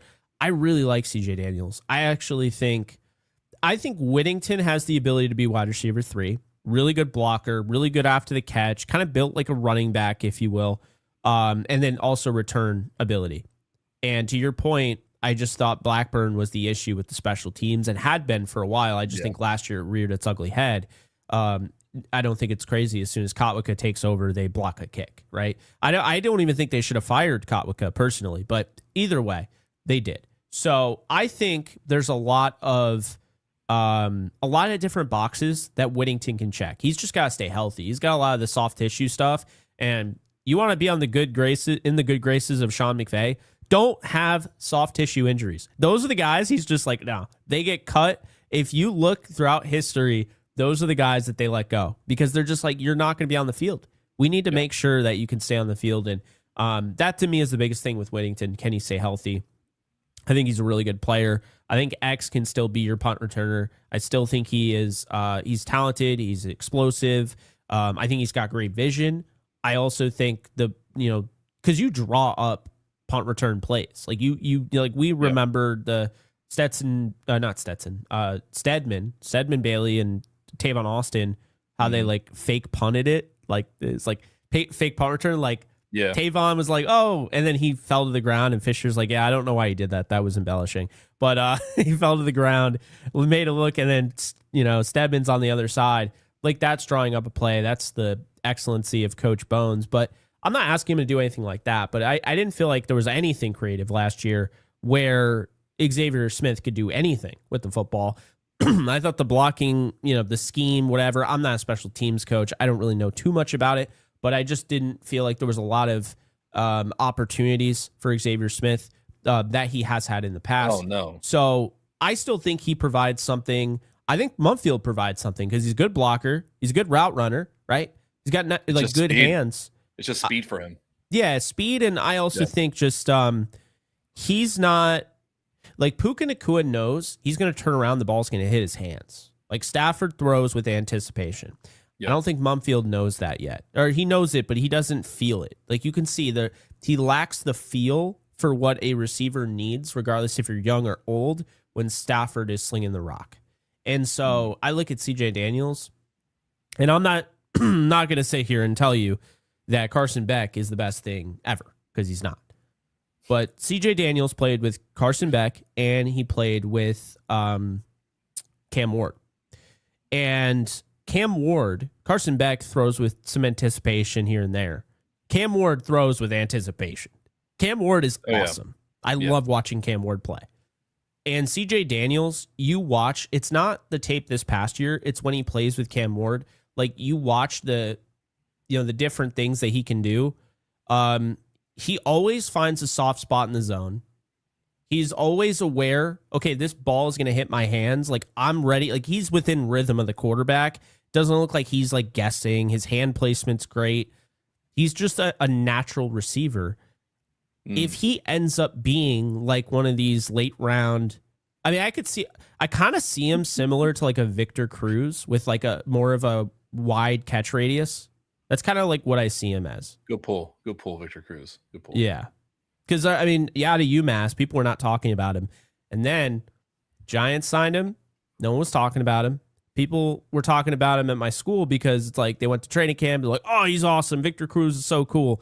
Then preseason rolls along and people are like, this Victor Cruz guy might be something else. And living in New York, you hear if a Giants or Jets or Bills guy is like up and coming in spring, in the training camp and preseason. Victor Cruz was that guy that kind of came out of nowhere and exploded. If CJ Daniels does that with Matthew Stafford, it won't be surprising. Not to me anyway. That's a good point. He's got so much upside, and I do think that his stock was lower on boards just because of the production. Like he didn't have like the most eye-popping numbers at all, especially for a team that went like to the national championship. Yeah. But for what he did do, you can totally see. And it's very easy with wide receivers in college to just completely buy on the upside. If you're a Rams fan, because of yards, like again, it doesn't matter. Like, hey, what are you bad at? Cool. They're going to get rid of it. And then what do you need to be good at? Cool. They're going to fix it. And that's why I feel I'm optimistic on Konate because his is not, I think the mental part will get there. He seems to have it. When I talked to him at camp last year, he understood like I titled the article, like it's not about speed. It's about getting quick. He wants to he's very savvy as a route runner. He understands leverage, but he has to learn to get in and out of his cuts even quicker like Devontae can, because Devontae's not blazing by guys anymore. It's not talked about, but like he's not running a 4-3 himself in game. It's not happening. But you watch him off the line, he's like a fucking ghost. And so Konate has to learn to do that. Yes. And I saw him working out with the guy wherever Puka and Witt and all them work out at. I forgot the name of it. But Konate's out there because he has to work on his explosiveness. That's what it is. He's got, I call it baby fat. They got the rookie strength. They don't have grown man strength yet. Yeah. That's what he's got to develop to get explosive, kind of like how Kyron had to a few years ago, and just be more physical and like stronger.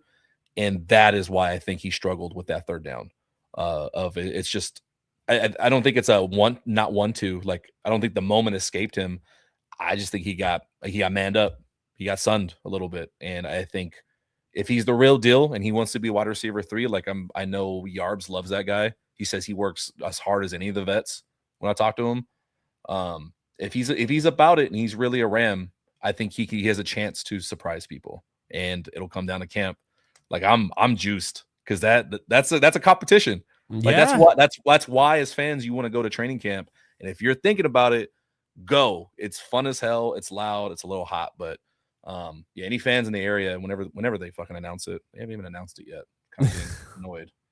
Yeah, to your point, like I want to make it clear. I know I sound like the biggest Konate Mumfield hater ever, but I'm just reading the room here. But I don't hate the guy. Like I said, I liked him coming out of Pitt. There's some deficiencies in his game, but he was also drafted in the 7th round. So it's like that's gonna come with the territory. My thing is he makes sense in the long term. But like we watched Bo Limmer start 15 games for this team. He started in the playoffs. And Played well. Yeah, and then that play, very similar to X here. That play, where there's not really a lot of communication, and you could just tell they're all out of sorts, and Jalen Carter essentially ends the game. Because very similar to the situation with Konate Mumfield, there was another play after that. That wasn't the final play, but that was the play that we know really kind of everybody looks at that as that ended the game. Now, Bo Limmer started 15 regular season games, started every playoff game that year. He started 2 of them and was benched. They went out and they got Coleman Shell in. Now, actions speak louder than words. The words, they've said they love Konate. I've heard from multiple people that they're very high on him. Devontae Adams kind of views him as like he sees a little bit of him in Konate Mumfield, right? So there's a little bit of a mentorship going on. That can still happen. But I don't think Konate Mumfield in 2026 with this team and what's at stake and what you've already, the action that you took, Jared Verse isn't good enough to not make this trade with picks for Myles Garrett. When you make that decision, Konate Mumfield isn't good enough to keep on this, in this wide receiver 3 role over going out and getting Stephon Diggs or going out and getting a Keenan Allen, right? And to me, the Rams know this because I think the common misconception is that A.J. Brown was instead of Myles Garrett, when in actuality they were trying to acquire them both. It's why the Myles Garrett trade doesn't have a first rounder in 2028. Would have been a 2028 first rounder going back to the Eagles like we saw, because he's got 2 knees that are just meatloaf, essentially. So I don't think A.J. Brown's going to be around much longer. I just don't. I think the Rams kind of knew that, and that's why they're like, we're not going to give up any compensation for a guy that's, it just didn't work out medically. But is that the hang up? Is that what's happening? I completely missed that report. His knees are shot? He's got both knees. It's crazy. I just saw the report today. A.J. Brown practicing, and then like in the parentheses, knees. When do you see that? Both knees? Not good. That's what I say on my report when I get out of bed. Knees. Yeah, I'm feeling it right now. That's an over 30 thing in general. I'm sitting and my knees are still hurting. That's insane. So I guess like the way I see that is if they were still interested in A.J. Brown while doing this Myles Garrett deal, right? Okay. And that A.J. Brown deal was across the finish line. It was. Devontae Adams was an Eagle. A.J. Brown was a Ram. It was the knee. The knees. The Rams were like, yeah, nope. A.J. Brown, I don't even know how he passed that physical with the Patriots, but all I have to say is it's probably Mike Vrabel loves his guys from Tennessee. Loves them. Yeah. He probably was like, yeah, about that physical, we're just not going to do it. I wouldn't be surprised if they skeeted him through, because there's no way. Let's just say there's no connection there, Tuna. No connection whatsoever. A.J. Brown doesn't have any connection to Mike Vrabel. This trade gets vetoed 100 million times out of 100 million. Like a guy. They didn't do a physical? No, I'm sure they did. I was making a joke, but oh, gotcha. Okay, but you see what I'm saying? Like, there's just no way, because if he wasn't, if he wasn't like gonna pass a physical because of his knees, I mean, there's just no way that physical would have, anybody would have pushed that trade through. That's kind of how I look at it. But Takeover saying, is Calvin Ridley an option? I know there's a lot of guys there in Tennessee, but the thing about Calvin Ridley, not a great blocker. I like Ridley. I've circled him in the past, but not a great blocker. I think if they go after anyone, it's Stephon Diggs. I could see it. Like we've discussed Stephon Diggs on my pod, and I'm just not a fan. And I go back and forth on this because depends on what you got going on. I either do or don't care about players off field shit. You shoot someone in the face. Like, obviously I care about that. You should not. You should be in jail. Yeah, don't shoot people in the face. Yeah. Drunk driving. Hey, love you, but bro, you got too much money. Call an Uber. Pay a boy. Like, what are we doing? It's just stupid. Yeah. The shit that Stephon Diggs has going on, I know a lot of his hearsay. I know a lot of people are gonna look past it because he was found not guilty of like the shit he had going on. But it comes to the territory. Like, I do know some of the people that he's running with consistently, and he's in that celebrity A-list sphere. And so there's always constantly drama coming out of there.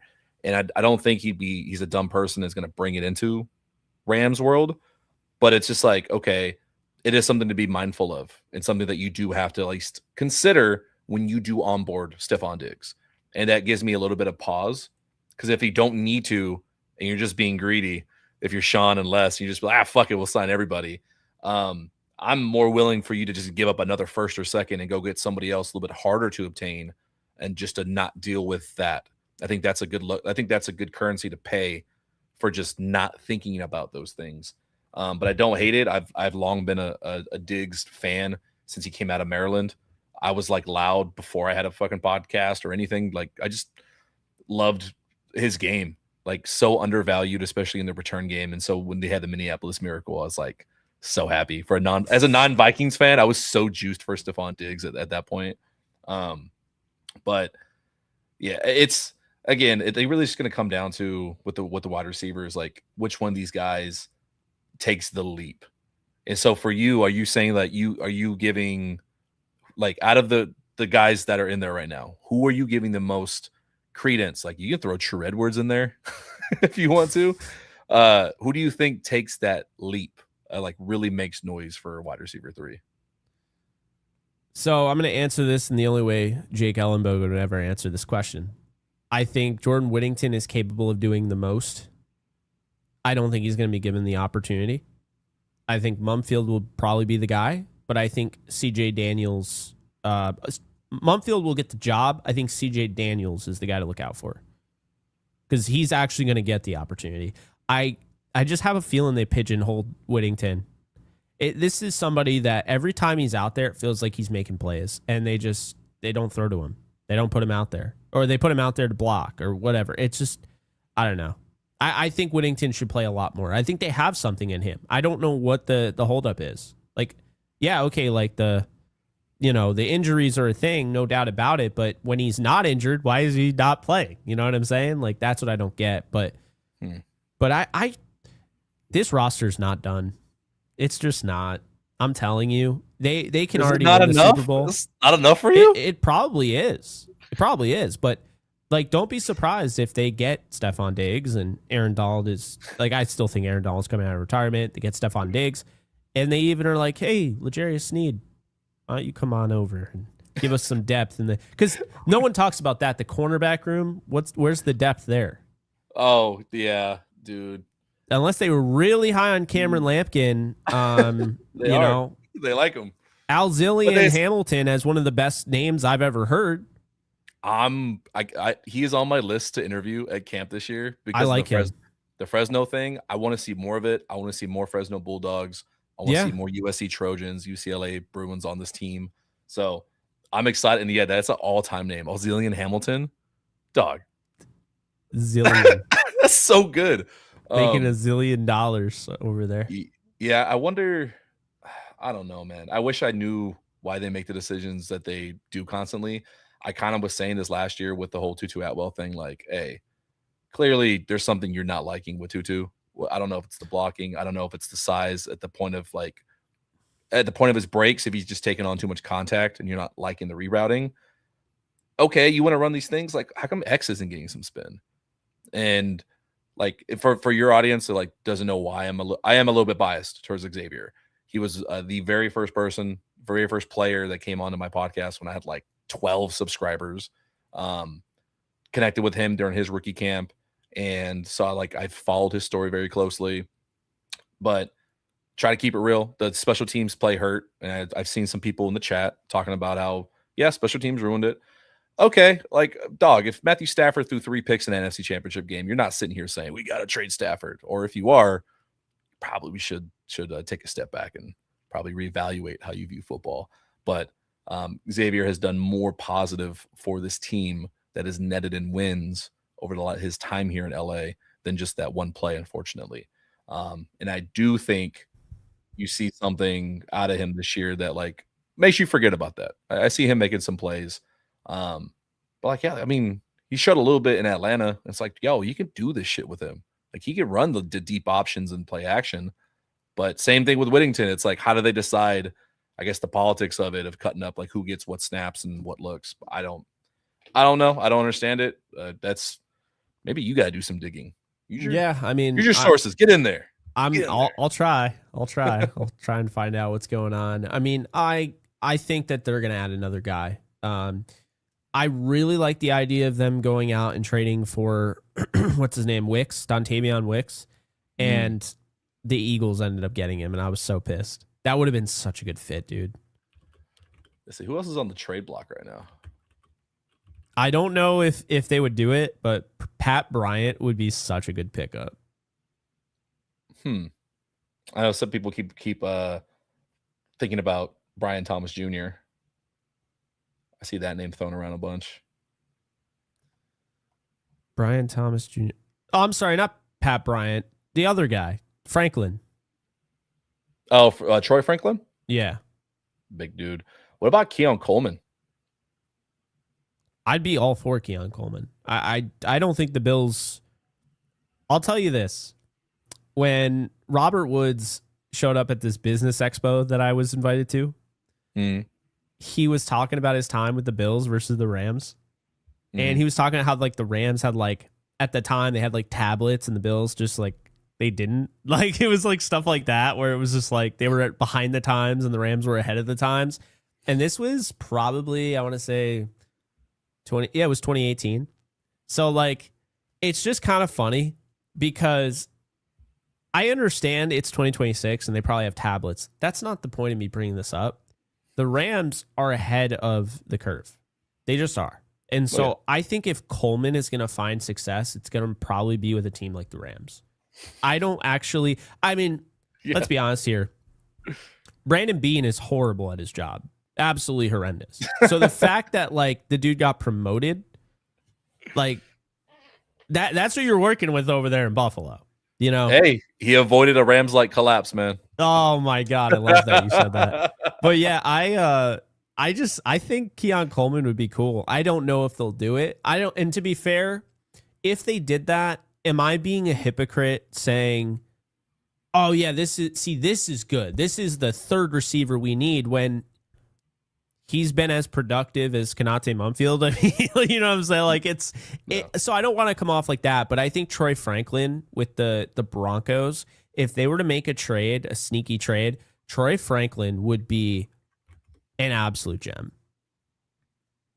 I brought him up on the show not that long ago, but I talked about how, this is somebody who like he really took a step forward this past year, but they went out and they added Waddle. They paid Sutton, right?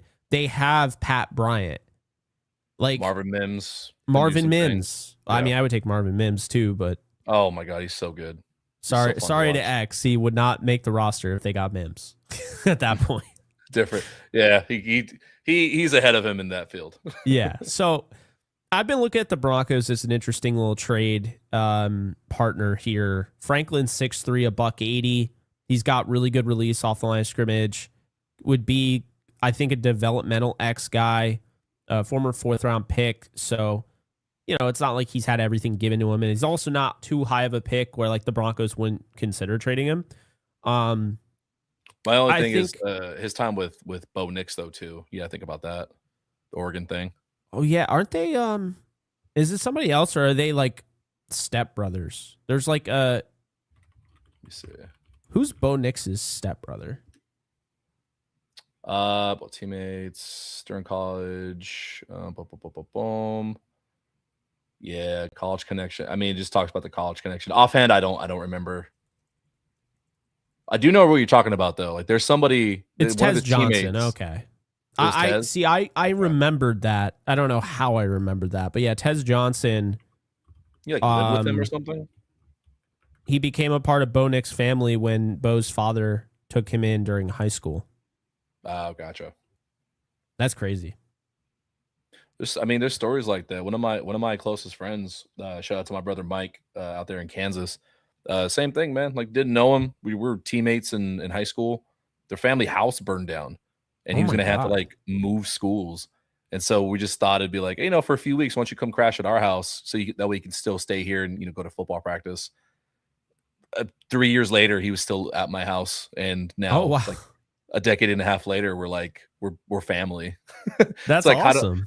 So I had to explain to my girlfriend, like, what do you mean you have a 6'4", 230-pound like Olympic athlete stepbrother? I'm like, it's a long story. Like, don't worry about it. What are the odds? I had no idea that you'd be able to relate to that Bo Nix, Tez Johnson story that way. it's just part of like the foot. Like I try to always sprinkle stuff like in that like real life with players to Yeah. my audience because that's part of why I love like writing in sports and interviews and getting to know the players. Because the shit that I had to deal with and grow up with, it's the same shit you probably had to deal with, shit that your audience had to deal with of like the real life struggles. These guys do know it. Like a lot of these Yeah. guys are from the mud and like they understand that struggle. And so when they have real life shit, it makes the players relatable and it makes you have a favorite player out of nowhere that you never imagined you would. No, that's a good point. I would say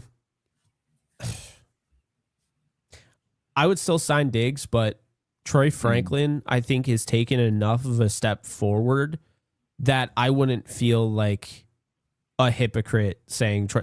See, Troy Franklin just had 700 yards.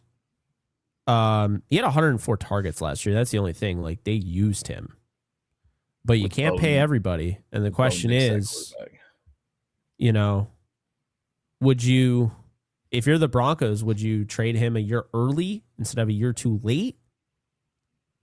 I mean, third year, right? Going in? yeah. Low key, the Broncos have receivers, man. This is one of the best receiver rooms in football. They got big bodies. The Waddle one was I was impressed by their front office making that deal done, getting that deal done. Yeah. I mean, Waddle is definitely in my opinion, that's like the thing that kind of puts them over. Now all of a sudden you're looking at this as one of the best receiver rooms in football. Cortland Sutton's always been like a consistent 900 to like 1,200 yard receiver. But for whatever reason, he's never been considered like a top tier receiver. He's always been considered like a number 2 guy, but he's been masquerading as a number 1. So now I think with Waddle, he's going to have a boost. But I mean, if you ask me, if I had to choose, I would keep Troy Franklin over Pat Bryant and Cortland. I think he's got a really high ceiling. I think his floor is pretty high, but I think his ceiling is enormous. He's only 23, by the way. He'll be 24 in February. It's a young dude. Yeah. Cortland Sutton. I mean, the reason being like he's gotten over 1,000 a few seasons, but he's always hung around like that 900 to 1,000 a season, 7 or 8 touchdowns.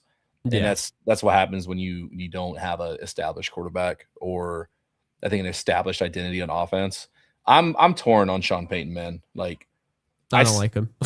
I know none of us Rams fans don't really have a love over generally for Saints coaches, but I don't know. I think his best years are behind them. I don't think he's innovative on offense anymore. I think it's not just Bo Nix himself like stunting the offense and their ability to like really open up and be diverse.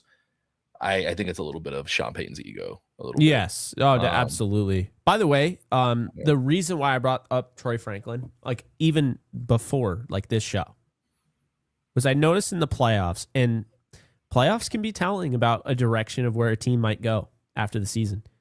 Mm-hmm. You know, he had no targets at all. He played one game. He started one game. He had no targets in the playoffs. This team got to the AFC Championship game. He had 700 plus yards. He played all 17 games and then just played one game in the playoffs. I'm just seeing that right now. What the hell? Do you see what I mean? Like that was a signal to me.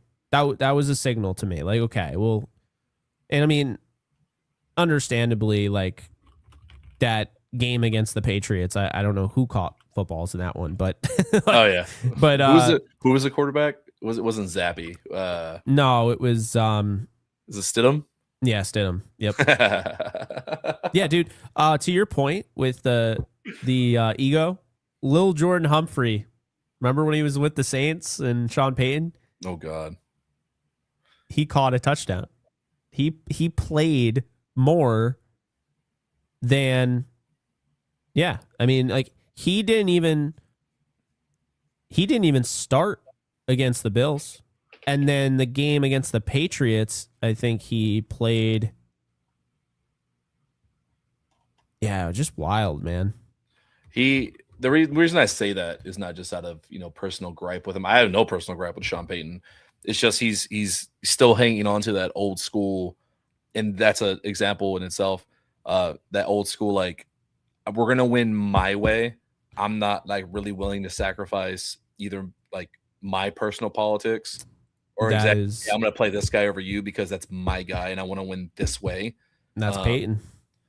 whereas Sean, he's got his own shit. He's a little bit late to the party in some games and adjusting.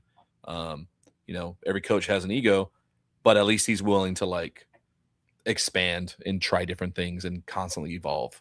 Um, you know, What about Keyshawn Booty? I see it in the comment section. I keep, That name is insane. I keep seeing people bring him up just as a trade partner now that AJ Brown is there. I don't think it always works that way. No.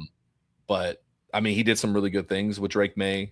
He did definitely help Drake May on some of those touchdowns look like an MVP candidate, like he was. Yeah. But same thing. 33 catches, 551 yards, 6 touchdowns.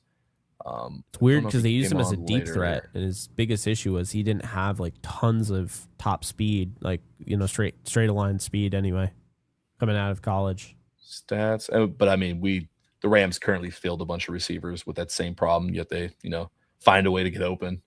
Yeah, it is funny how that works, but yeah, Booty 16.7 average. Okay, he ran a 4.5. Sheesh. He had a 4.95 RAS, by the way. A 4.95. His vertical was 29. Why? This guy cannot jump. I could jump higher than Keyshawn Booty. There's no way it's a 29. There's no way he did it seriously. He had to have been fucking with them. There's no way. Do you know what percentile that is? 0.5%. Jesus. 0.53. His broad jump was 910. His 3-cone was 370. Okay, he didn't care.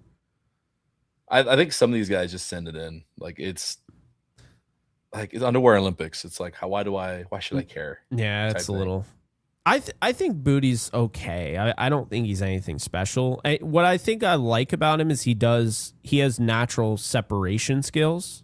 That's my biggest thing. Can you separate? I mean, 16.7 yards per reception last year. 6 touchdowns. Was definitely used as their deep threat, which is a little weird because I don't look at him as a burner, but I guess his play speed is definitely more than what he ran at the combine or whatever he did. But well, I mean, we can, based on how the Rams like to acquire players, should we just look at the leaders in wide receiving? What are we going to trade for Jamar Chase? Yeah, I know, right? Like, do you guys want Trey McBride? Do you want a 7th tight end? Sure, why not? Hey, you can run, I don't know, 18 personnel. It's goal line. Just keep doing it. I don't know. Besides that, though, I have a funny wish that they will sign this player, almost for the meme potential. I see somebody almost got it right. They got the first initial and the last name right, but not Tyreek Hill. Is Taysom Hill going to play another year? Could we add him? You saw he's going to be with the Broncos. Is he going to be with the Broncos? Yeah, Sean Payton is going to go and get him, and then they're going to trade away somebody that's really important just so they can give Taysom Hill, like they did with Lil Jordan Humphrey. 10 million guaranteed, probably. No, I kind of mean it. Like, I don't know if the Rams do make a move. Let's say they send a tight end somewhere. What if they're like, Max Claire's the truth? We're sending Davis Allen, in a trade somewhere for, God knows what. Even without that, you bring in Taysom Hill. He could play a little bit of everything, utility, add a little competition in the backup quarterback department in case shit goes south. Okay, yeah.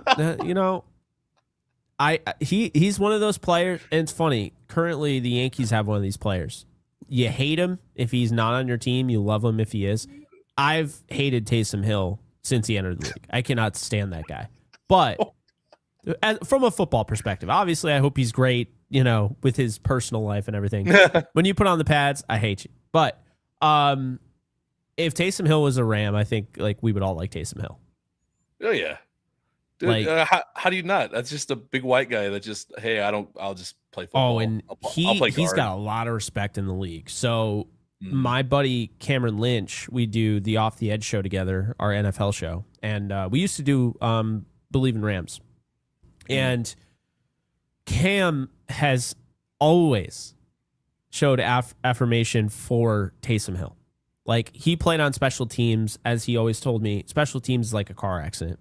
It's just cars driving at each other, right? It is so brutal. And he said, you see Taysom Hill just taking on these blocks. You see him just like how big he is. He's like, he is no joke. No joke whatsoever. Everyone, he commands respect from everyone because he's just a football player. And, you know, I have a lot of respect for Tim Tebow and what he did, like in my community. You know, Tebow was really awesome with like the whole, we had a really bad, like a tragic car accident in my community. And Tim Tebow was like really big on like the work. Like one of the people in the car accident I knew personally, and his favorite player was Tim Tebow. He's a Jets fan. So like Tim Tebow spent time with him and hooked him up with a bunch of gear and tickets and all of that. So I like Tebow. I'm not trying to crap on Tebow, but Tebow never did the things that Taysom did. And I think Taysom is exactly what it takes to be in the NFL. Like Tebow was like, I'm a quarterback. That's just who I am. I'm a quarterback. I'm not going to give tight end a try. And that's why he kind of flaked out. Yeah. But Taysom is the example of what happens when it's like, I'm a quarterback, but I really just want to be a part of the NFL. I want to play in this league. I'm a football player. I'll just figure it out. And so he was open. Tight end, running back, personal protector, special teams gunner. He can kind of do it all. So you got to give him credit in that aspect because, you know, he had to earn it. Like he really did. And again, it's not like I'm not trying to crap on Tim Tebow. I'm just showing you an example of a player that is willing to kind of, okay, I'm just doing whatever I can to make this dream come true. It might not be where I wanted. And you do see it. I mean, there are players that are like, no, I'm a quarterback. I'm not moving to tight end. Are you kidding me? And it's like, you should probably move to tight end. Like you're no Matthew Stafford over there. You're no Patrick Mahomes. You're no Tom Brady, Joe Burrow. Might make sense for you to move. Now I'm not talking about like Anthony Richardson. I hope he finds it. I think he might be able to find it someday at quarterback. He's got a lot of talent. But like a good example of this was Terrell Pryor. Well, Terrell Pryor had 1,000 yards as a receiver. That was fun. I actually really liked watching him. He got it done. Like, yeah. Felipe Franks, though, no, move to tight end. Like, move right to tight end. Don't look back. Don't collect 200. Just go, just go right to tight end. No, there's another one. Oh my God, I can't remember his name. But yeah, there's a few of those tight ends. Tyree Jackson out of Buffalo. Really liked him. Interviewed him at the Senior Bowl. He moved to tight end. Trey Burton, I believe, was a quarterback. He caught the Phillies special in the Super Bowl. Yeah, so he was a converted quarterback. I see somebody in your chat asked, what's a personal protector in reference to? It's on special teams. It's the up back. It's the guy kind of behind center between him and the punter that usually gives the snap count. That's just the name of the position is PP. It could be named so much better, but the personal protector. It was always a conversation. Like even like when I played, I don't know what they use now. I've heard kill. It used to be poison. So on the return, like for returners, like you clearly are trying to track the ball and kind of monitor. Am I gonna die right now? So you're relying on communication from your blockers and everybody to like let you know, hey, just get away from it, or vice versa. If you're the returner about to fair catch it or just get the hell away from it, and you're trying to yell at your blockers who do not have their eyes up, like, you know, get away from it, just get out of the way. It used to be what is it? Poison, kill. I don't know what they yell now, but yeah, there's football jargon. It's just like makes no sense sometimes. Like poison's such a weird word to yell on a football field. Poison. Yeah, literally, it's crazy. I mean, you could be like me, like with the super chats. I've named them all after like food. So, oh really? That. Yeah, people get upset. It's funny, so I do it more now. So Edwin here just called you Tua. So I don't know how you feel about that one. I saw him do a little correction. He said Tuna, but I'll tell you know what? It's first on Tua now. We're big Tua fans. Okay, you're a Tua fan? For him, I will be. Just so he's right. I'm covering him. Okay, all I'm right. covering his ass. Have you ever seen TD Finns? He does like reactions to like live games. He's a Dolphins creator. He's part of the No. Roundtable Network. Mm-mm. I know TD. He's a really cool guy. We all make fun of him on the Roundtable because he had this moment where he's like, keep in mind, he's like doing the live when the game's going on. He's like, Tua taps the helmet. He sees something, and then he throws a pick six. And then everyone, like, you know, Sids is just like, Tua taps the helmet. He sees something. That's It's that's an why I'm all-timer. like, I'm afraid to do lives for away games because I can't be held responsible for the shit that comes out of my mouth. My audience will never let me live that shit down. No, I couldn't do it. I'd get canceled probably. No, I know I could do it. It's just I think the reason why I don't is because pretty much every day I work, whether it's with the Rams stuff, the NFC West Roundtable, the Yankees, right? The Rams games is still like that. I have that protected. That's like a sacred thing between my family. So now my girlfriend watches the Rams with me. Like my roommates watch the Rams with me. My dad, my uncle comes over, my brother, his girlfriend. Like it's become this sacred thing. My best friend, who I turned into a Rams fan over the years, his wife, like it's a party on Sundays to watch the Rams. So that's why I ultimately decided if I start turning that into work, if I start turning that into now I'm going live, when does it end? You know what I mean? Like seriously, when does it end? Yeah. Like at that point, like, and I burn myself out having that time. So if I didn't have that time, I'd be burned out before November. It'd be bad. I'm trying to be better with my like what I do in my free time because it's so hard not to because like, I have other interests. Like we've talked about Metal Gear Solid. Like yeah, we both we got gaming. I'm like trying to watch Love Island right now, trying to get into that. So like I have to like put some things away, like social media. Like I can't let that be part of my free time because I'm chronically there just for work as it is right now.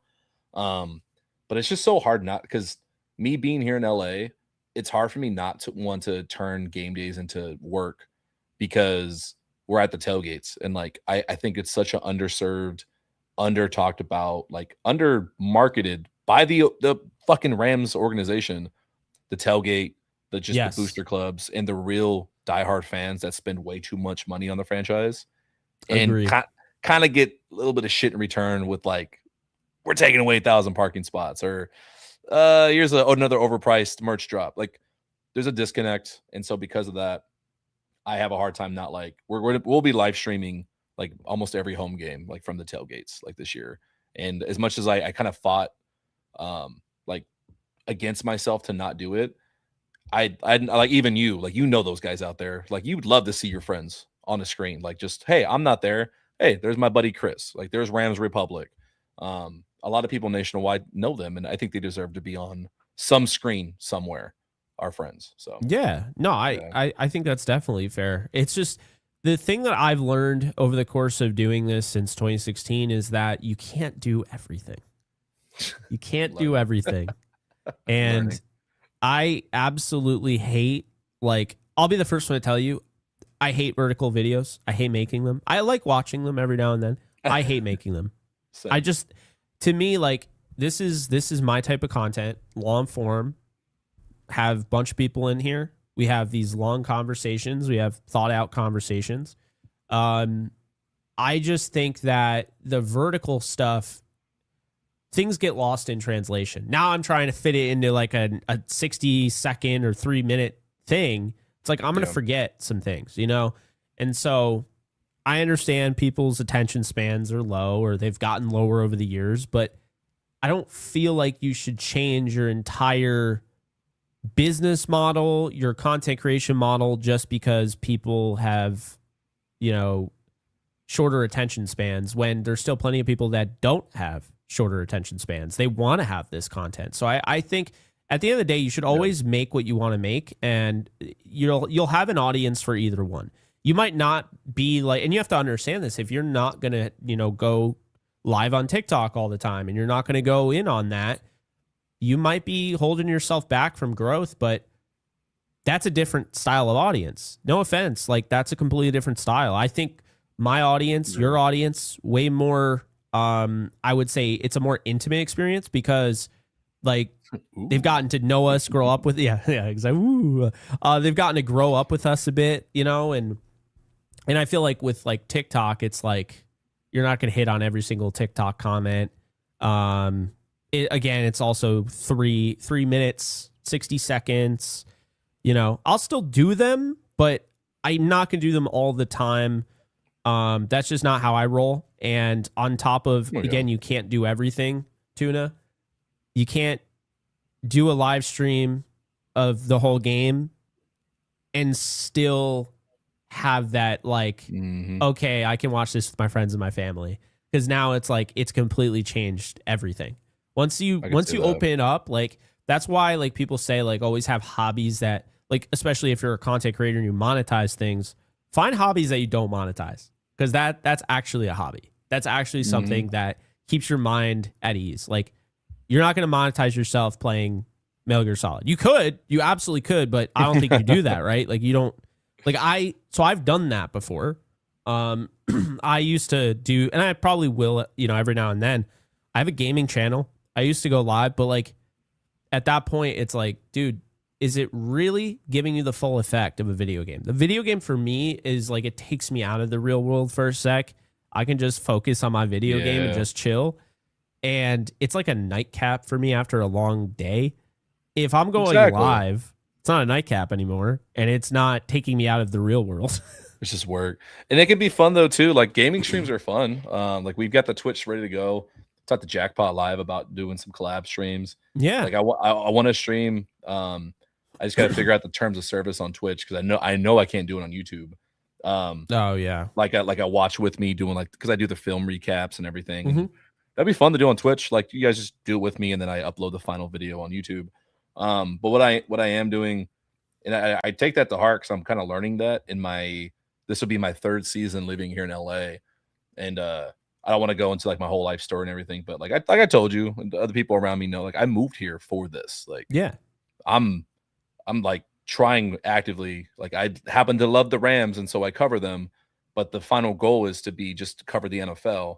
I've been blessed enough I've worked to get training camp credentials, and then go to Radio Row, which was like such a fucking phenomenal, like that was awesome. Validating. I saw experience. A lot of those for you. Thank you. Like a lot of those videos, you did a great job. Yeah, Thank you. It's validating, and I say that out of like understanding, like I'm figuring out what I can and can't do. Because you've been there for many years, a one-man band, so you're like live stream, and then I got to cut and edit, and it's just all you.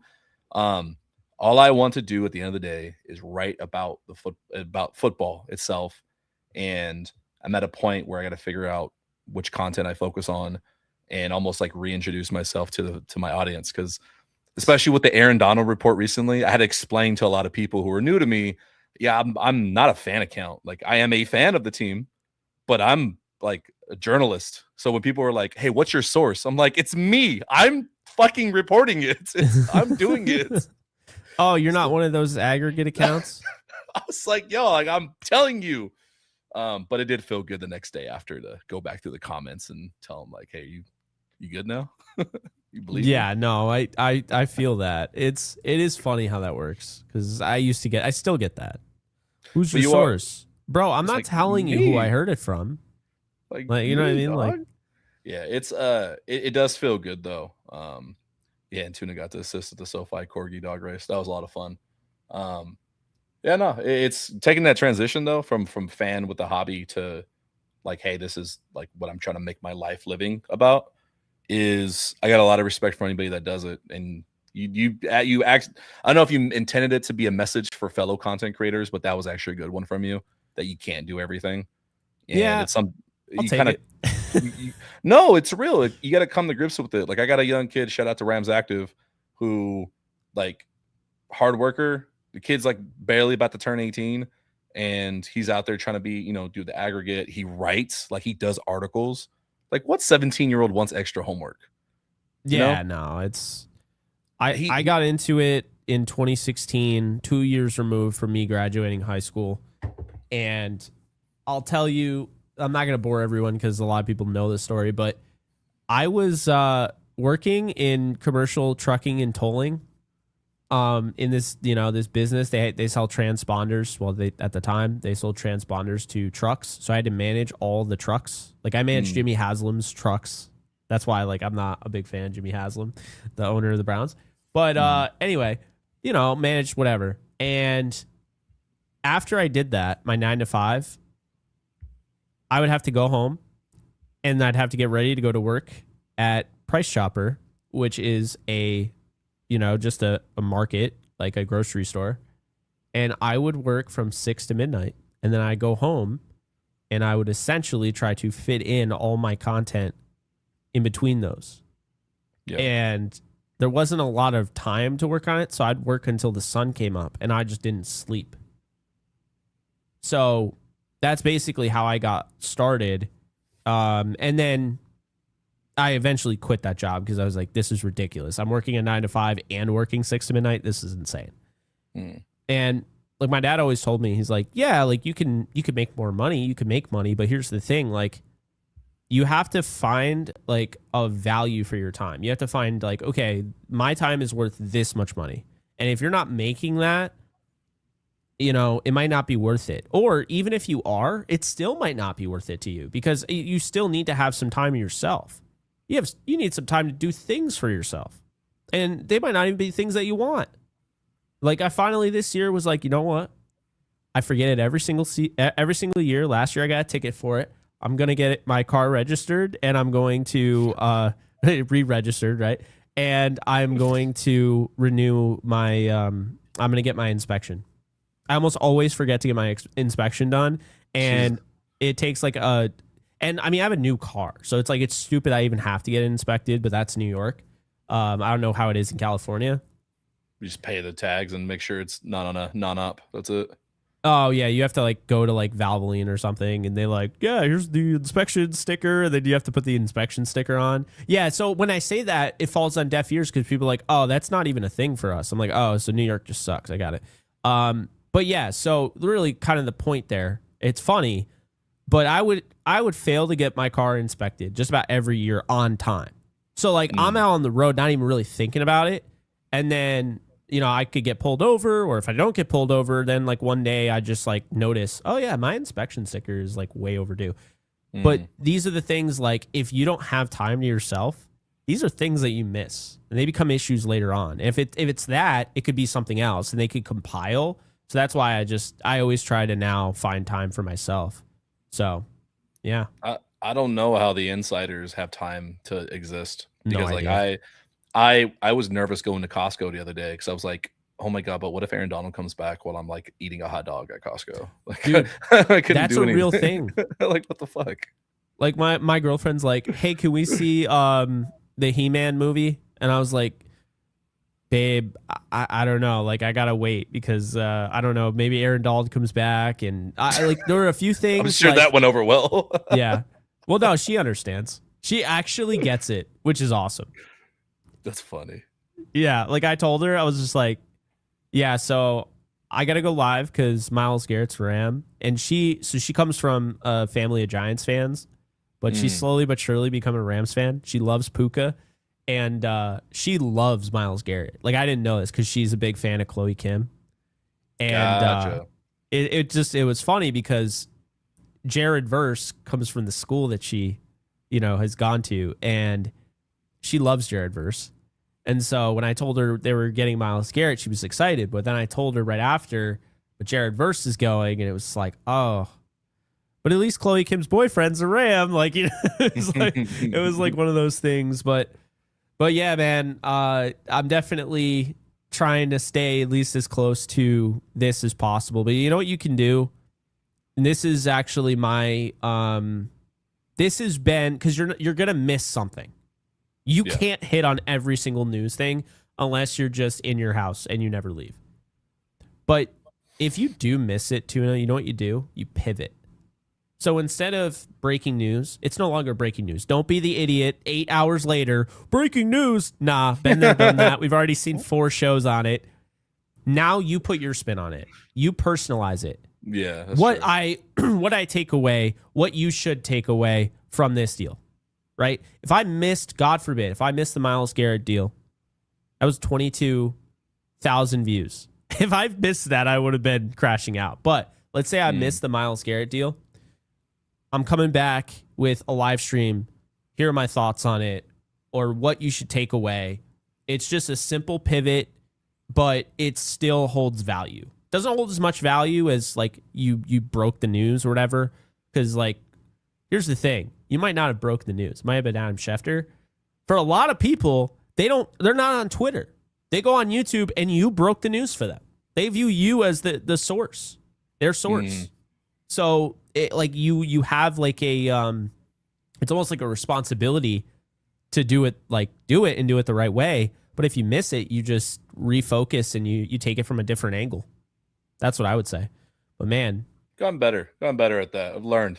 It's been you're really good. You don't 3 years has taught me a lot. Yeah, and trust me, you're gonna learn a lot more. You're gonna learn a lot more. Yeah. There's something every year. It's like when you think you start to know it, you don't, and like that's like I'm still learning. Like it's very bizarre the things that you'll find, but it's also bizarre to think that Davante Adams could be traded to the Steelers. Appreciate you, Zaylor, but I don't see that. I don't think Davante is going anywhere. If he was, it would have been for AJ Brown, and that trade is up in flames. So, yeah, it'd be so like it did not to restart the whole conversation because I know we probably gotta get out of here soon. But some that I will think about because you mentioned his contract and how they haven't touched it yet. I'm gonna be thinking like, is he willing to? Like, yeah, it's sure he loves it here and all this and that and team player, and he may talk a big game, but knowing that you were probably close to getting traded, does that make you a little bit more hesitant if you're Davante to say yes, go ahead and work with my contract? Like it does make you think like maybe he has some pause on that. Maybe I don't know how he. That's is a great as angle. person. See, this is what I'm talking about. Oh, it is. I don't even like. I try not to think of an angle. Like I said, I just want to be right. I don't want to be first. Like it really just comes down to but that's like okay. Like here's the straight ahead thing is. I see 28 million for Davante Adams. I restructure the 28 million. That's simple. But you're saying, hey, it takes two to tango in a restructure. Maybe Davante is kind of a little ticked off and just maybe some like there's something there. Like, hey, it doesn't feel good to know that like they were going to move you and then it didn't work out. Now, hey, we're good. We just didn't get a chance to move you, but now we want to keep you.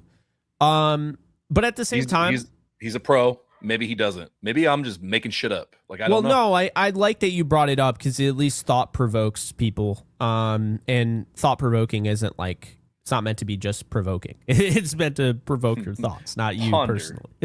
Makes you think. Right. Here's my thing. Okay.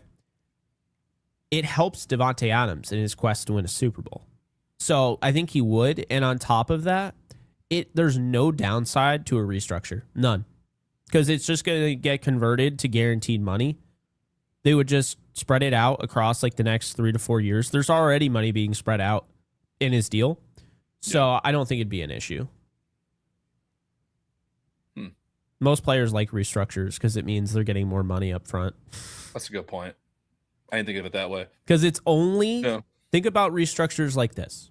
It's only to appease the cap table. That's all it is. They already have the money. You might give them a little bit of a $5 million bonus here. Pay them $5 million cash just for doing it. But for the most part, players love restructures because there's no downside to them. Typically, there are other restructures that aren't like base salary and they do some weird shit. They don't like that. But yeah. That's what you mean. That's actually a good point. Yeah. But appreciate you, Zaylor, and Zaylor's back at it with the broccoli. See, there I am going with food. We need a wide receiver that can dig out safeties. Hill does that well, and we can wait on his rehabbing. He'd be great for the postseason and a proven winner. Thank you for the 5. I don't like Tyreek Hill. I don't know. There's a lot that I don't like that happened before he was a player in the NFL, and it just. I'm not saying that he would because I don't believe the Rams are weak enough where anybody can come in and hurt the building. I just don't think that's even possible. They'd be gone before they even, tried. It's just an injury thing for me. Dude blew his whole knee out like a year ago. Well, and that too. I don't think it's like, I don't know. I don't want Tyreek Hill. I think that there's too many variables there. Yeah, I'm good with that. I want Stephon Diggs, and I'll be the first one to tell. I don't even like Stephon Diggs. I've never liked Stephon Diggs. I don't have that connection like you have. I always thought he was selfish and, kind of a locker room cancer, and I don't like that he was yelling at Josh Allen. And I thought it was telling, like, he's been now traded a bunch of times, but at the same time, like, I liked Deshaun Jackson initially, and then I didn't really like him towards the end of his career, and the Rams got him. So, it's, I don't know. I don't know him personally. It's just like what do you show? Like, I don't like AJ Brown. I would never want AJ Brown on my team personally. I was against that move a lot. Like, if they did it, I would have just had to go with the usual, well, the Rams think it's worth it, so I guess hopefully they're right. Like, but I didn't want AJ Brown. I didn't like the way he was yelling on the sidelines. To be fair, no one knows what Sirianni does as a head coach, so that could be why. I was going to say, I always look to, before I paint the player, I always try to understand the coaching, and I'm just saying it's always the same culprit. It's the Philly players seem to be problems. Cleveland players seem to be problems. I know Eagles won a championship. I did say the same thing about Devontae because he was yelling on the sideline, but look at the Raiders. I mean, look at where he was coming from, I too have said a thing or two at jobs where I did not want to be there. So yes, I'm just saying, again, they're humans. Fans. Yeah. They're humans. No, it's a great point. It's something that like you forget, but it is a great point, and typically falls in the leadership more than the players. Although Terrell Owens was definitely the player. But anyway, yeah. Rams up, Ian. Thank you for the 2. Need the Illuma-Rami.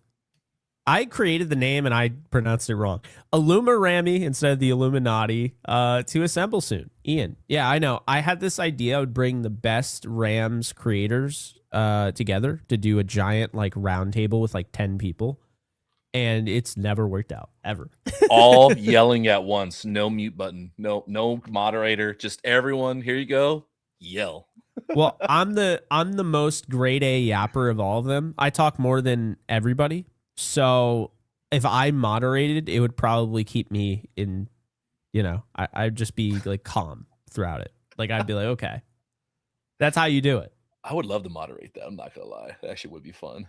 Okay, well, it'd be really fun. Yeah, I mean, we'll have to do it at some point. Yeah, I mean, hey, I got you on here already. That's first half of that's half the battle, right? Like, dude, we get that going. There's some other people that are really hard to get any sort of thing going with them. So it's like, we'll say it wasn't for the lack of trying. I've definitely tried to get things going. But everybody has their schedules. I don't hold it against anybody. We're all busy. Appreciate you, Ian. And then Banker Elpris, we call this the Baja Blast. So maybe not food, but it has like that color, and Banker Elpris with the Baja, does AD play linebacker or will he bulk to play DT? This is a great question because I don't think it's a guarantee either way. I think you can move him around. He's right now at what, 250? I mean, he was playing at 260, 270. They listed him higher. 255 in that last game against the Lions. Yeah, they say they list him higher, but he was not. I still feel like they would just move him around. I don't know. What does that look like? Think that guy could play? We know he could play. The question is, is he? How about this? Their cheetah package they had that I'm obsessed with, also called NASCAR. They had Hoyt, Verse, and Young, all three of them on the field at once. And then they did it a bit last year, not as much as when Hoyt was there, but they did it with Stewart, Young, and Verse. Imagine a NASCAR package, cheetah package with Aaron Donald, Myles Garrett, and Byron Young. And then, oh, by the way, you also have Braden Fisk and Puna Ford and Kobe Turner on the field somehow at the same time. Probably going to be a little hard to swing that. But the point being is that they did do that. And if Aaron Donald was willing to play on the outside, I mean, they could do that. So, I don't know. Outside. He could play outside if he wanted to. He could kind of do whatever the hell he wanted. He could play nose tackle if he decided that's what he wanted to do. Maybe we'll finally get our rushing touchdown. I still think he needs to get a rushing touchdown in the Super Bowl, man. I saw somebody mention that in the chat earlier. Is this enough of a physical freak in Myles Garrett where Sean finally does like a JJ Watt style, like put him at tight end? Yes and no. I think they will probably talk about doing that. It'll probably be brought up. He'll probably even bring it up. But the investment in him is so high. If he gets hurt on one of those plays, it's like, this is the dumbest thing we could have ever done. Jesus. Yeah. I kind of talked myself out of it with you saying that. Yeah. But, I mean, Aaron Donald and Garrett have been very durable, so. That's true. That's true. We will see. But that is that. We'll give a shout out real quick here. We got, no idea what I'm doing. I had an idea. And okay, here we go. So this is, don't mind all of these subscriptions here. I feel like all my business is being aired. Don't look at all my Pokemon accounts and, But yeah, so this is furry Tuna's convention. Channel. What's that say? What does it say? Furry convention? Oh, of course you went there. Oh man, I got the Hawk's Nest. That's Brandon. You mentioned earlier in the show. Mm-hmm. That's his Seahawks show. It's live right now. Nice. So it's Pokemon TV 24/7. Nice. So yeah, this is Tuna's channel. Let's zoom in if we can. Oh no, this feels embarrassing. How is it embarrassing? Oh no, it's like you're showing everybody my artwork I brought home for you to put on the fridge. Well, this is First and Tuna, so definitely be sure to subscribe. As you can see, I'm subscribed because I'm a real one. I've seen this before. Oh, Jake, I'm a huge fan, and then I don't see the subscribe button. I'm like, hey, yo, the opposite happened to me at the watch party. I won't say his name. Shout out to the homie on Twitter. So we're at the table just talking, and we're like overlapping stories, and then he's like, "Oh, you're on Twitter too?" I was like, "Yeah, I am on Twitter. What's your handle?" I hand him my phone to type his username in. I already had him muted. Oh no. Hey, but it was funny because we laughed about it, and he was like, "I already know exactly what I said that got me muted." and yeah, we've already hung out. It's fine. But yeah, that's funny. Shout out to Corn Doggy for the profile picture though. That is his doing. So shout out to Corn Doggy in the chat. Hey, shout out. That's awesome. Hell yeah. No, I love that. And Ray's right. You're not blocking that NASCAR package. Good Ray knows Lord. Ball. Ray knows ball, man. So we'll wrap it up with our friends over at Prize Picks, and shout out to Prize Picks sponsoring the channel. You can play $5, get $50 instantly in lineups using the code HMA. The link is in the description below. So I got Tuna on here. We're gonna make a little slip here. Ooh, I'm gonna act like I know what I'm doing. Hell yeah. Do you want to do NFL season or do you want to do week 1? Ooh, let's do week 1. I'm hyped for the season, man. All right, so passing yards. You're a big NFL guy, not just Rams like me. Mm-hmm. I'll tell you one thing that really stands out to me in this one is that I love this Cam Ward number. That's insane to me. I kind of was looking for Cam Ward. Yeah. That has to be more. There's no way. Yeah, we're definitely going to go more on that one. I think even Malik Willis is pretty low. That's disrespectful. 178. Like I know they have no confidence in him, but come on, he can get 200. Yeah. So I get the rushing yards will probably hurt. Like, he's not going to throw for 300, but that's a huge drop off for having rushing yards. I mean, good Lord. Yeah, and against the Vegas defense, the Jets defense is probably going to be a little underrated, but I don't care. Cam Ward is stud. I love watching Cam Ward. Yeah, I'm By not the going to way, question if he can clear 200 yards. I'm not going to question that. I'm not going to go with him, but this could be a game where he does go over that. I actually am really high on Tyler Shuck. I was not coming out of the draft. I liked his film, but then after I watched other guys' film, I was like, yeah.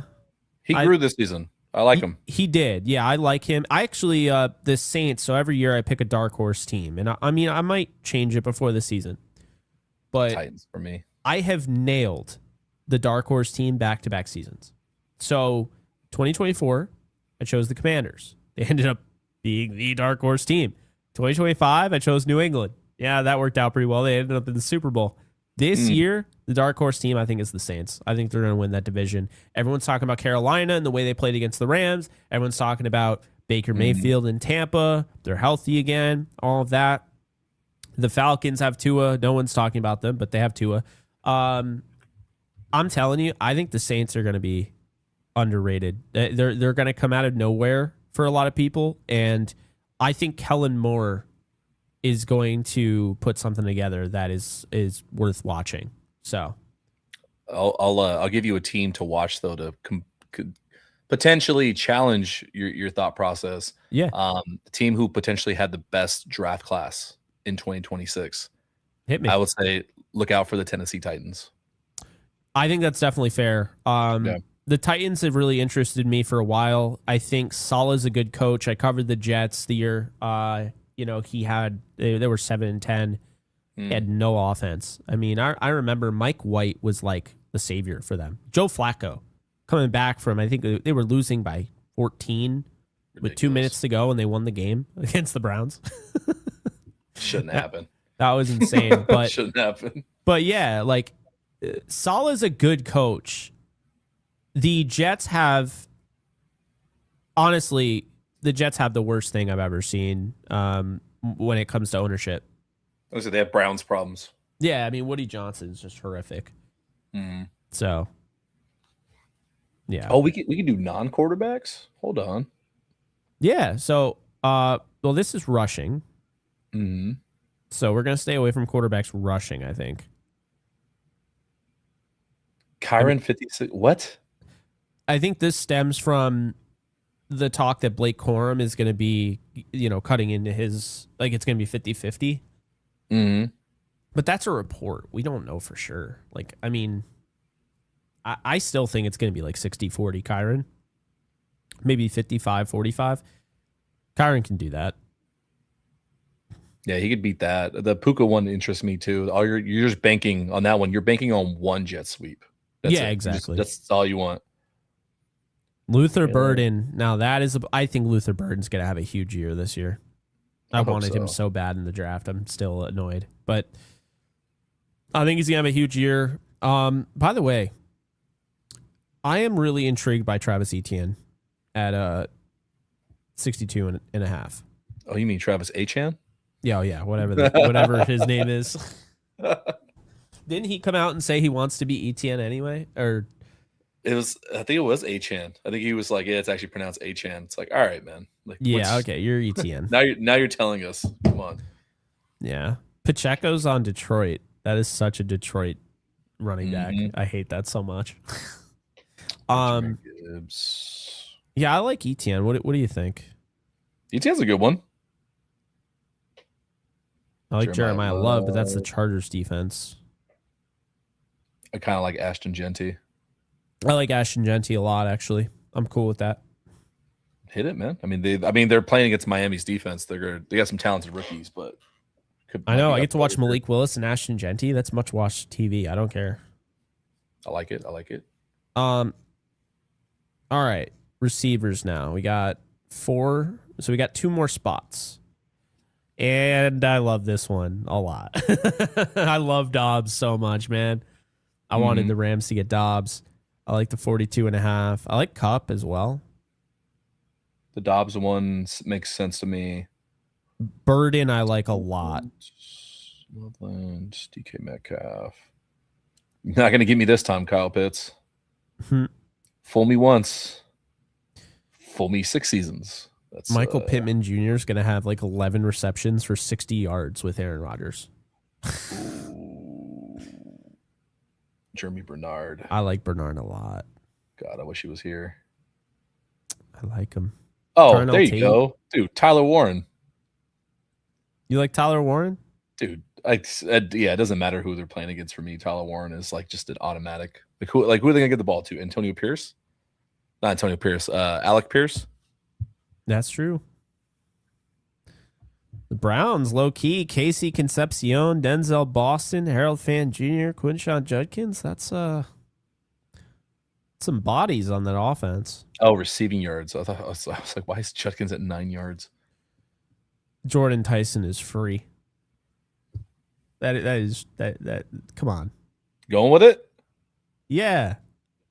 Hit it. When does Detroit have a good secondary? That's true. Watch them be the best this year. I know. And then someone will clip that. And do you get clipped by opposing fans a lot? Do you see that a lot? Oh, yeah, I definitely do. Oh, Jalen Waddle, 53.5.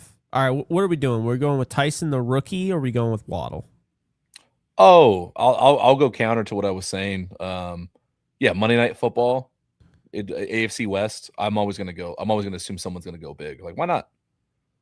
First All right, week, so that's Waddle, Warren, Genty, Williams, Willis, and Ward. A lot of W's. Oh my goodness!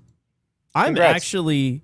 Do we just make this the 6 W's slip and take Genty out and try to find a W? I mean, goodness me. Take Genty out. Who are you feeling instead? I do like Genty, though. We'll go with... I'm looking for any W's here in the running back room.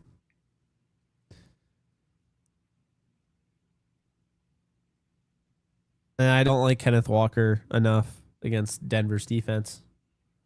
Yeah, first-year running back usually gives me a little bit of pause. First-year wide receivers on a new team, though. Just let them go deep. They'll figure it out. So, yeah, you guys can get in on the action with Prize Picks. We got 6 here, 5 of which have a W as their second. That's the first initial of their last name. I like it. This is going to be, well, we can do a flex play here, and that's 10 to win 250. Or we can do a power play, 10 to win 375. Flex play, you double your money so you win $20 essentially. If you lose one of the plays. I actually think if you're going all in on something like this, the power play is probably the move. Because it's $10 and you're not going to see this until September. So, I mean, if you're gambling anyways, you probably should play as if it's in the ether. It's out there now. It's either coming back or it's not. Exactly. So, I like it. Ward, Willis, Williams, Genty, Warren, Waddle. A lot of W's. Hopefully, all of them are W's. Hell yeah. Come September. So we're going to lock that in. And if it doesn't win money, you guys can blame Jake, not me. Exactly. Even though we both put it together.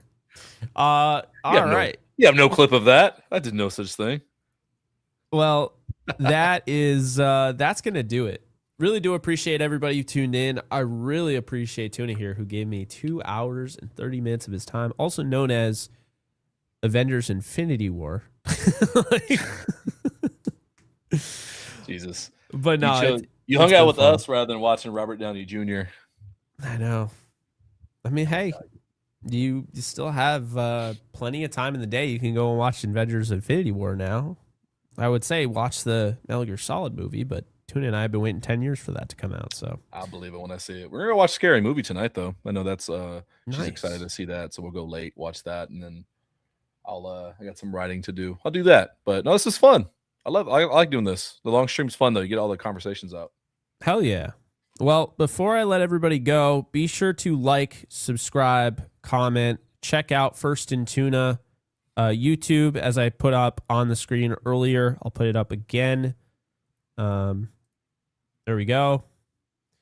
And then I also want to just real quick throw this out there.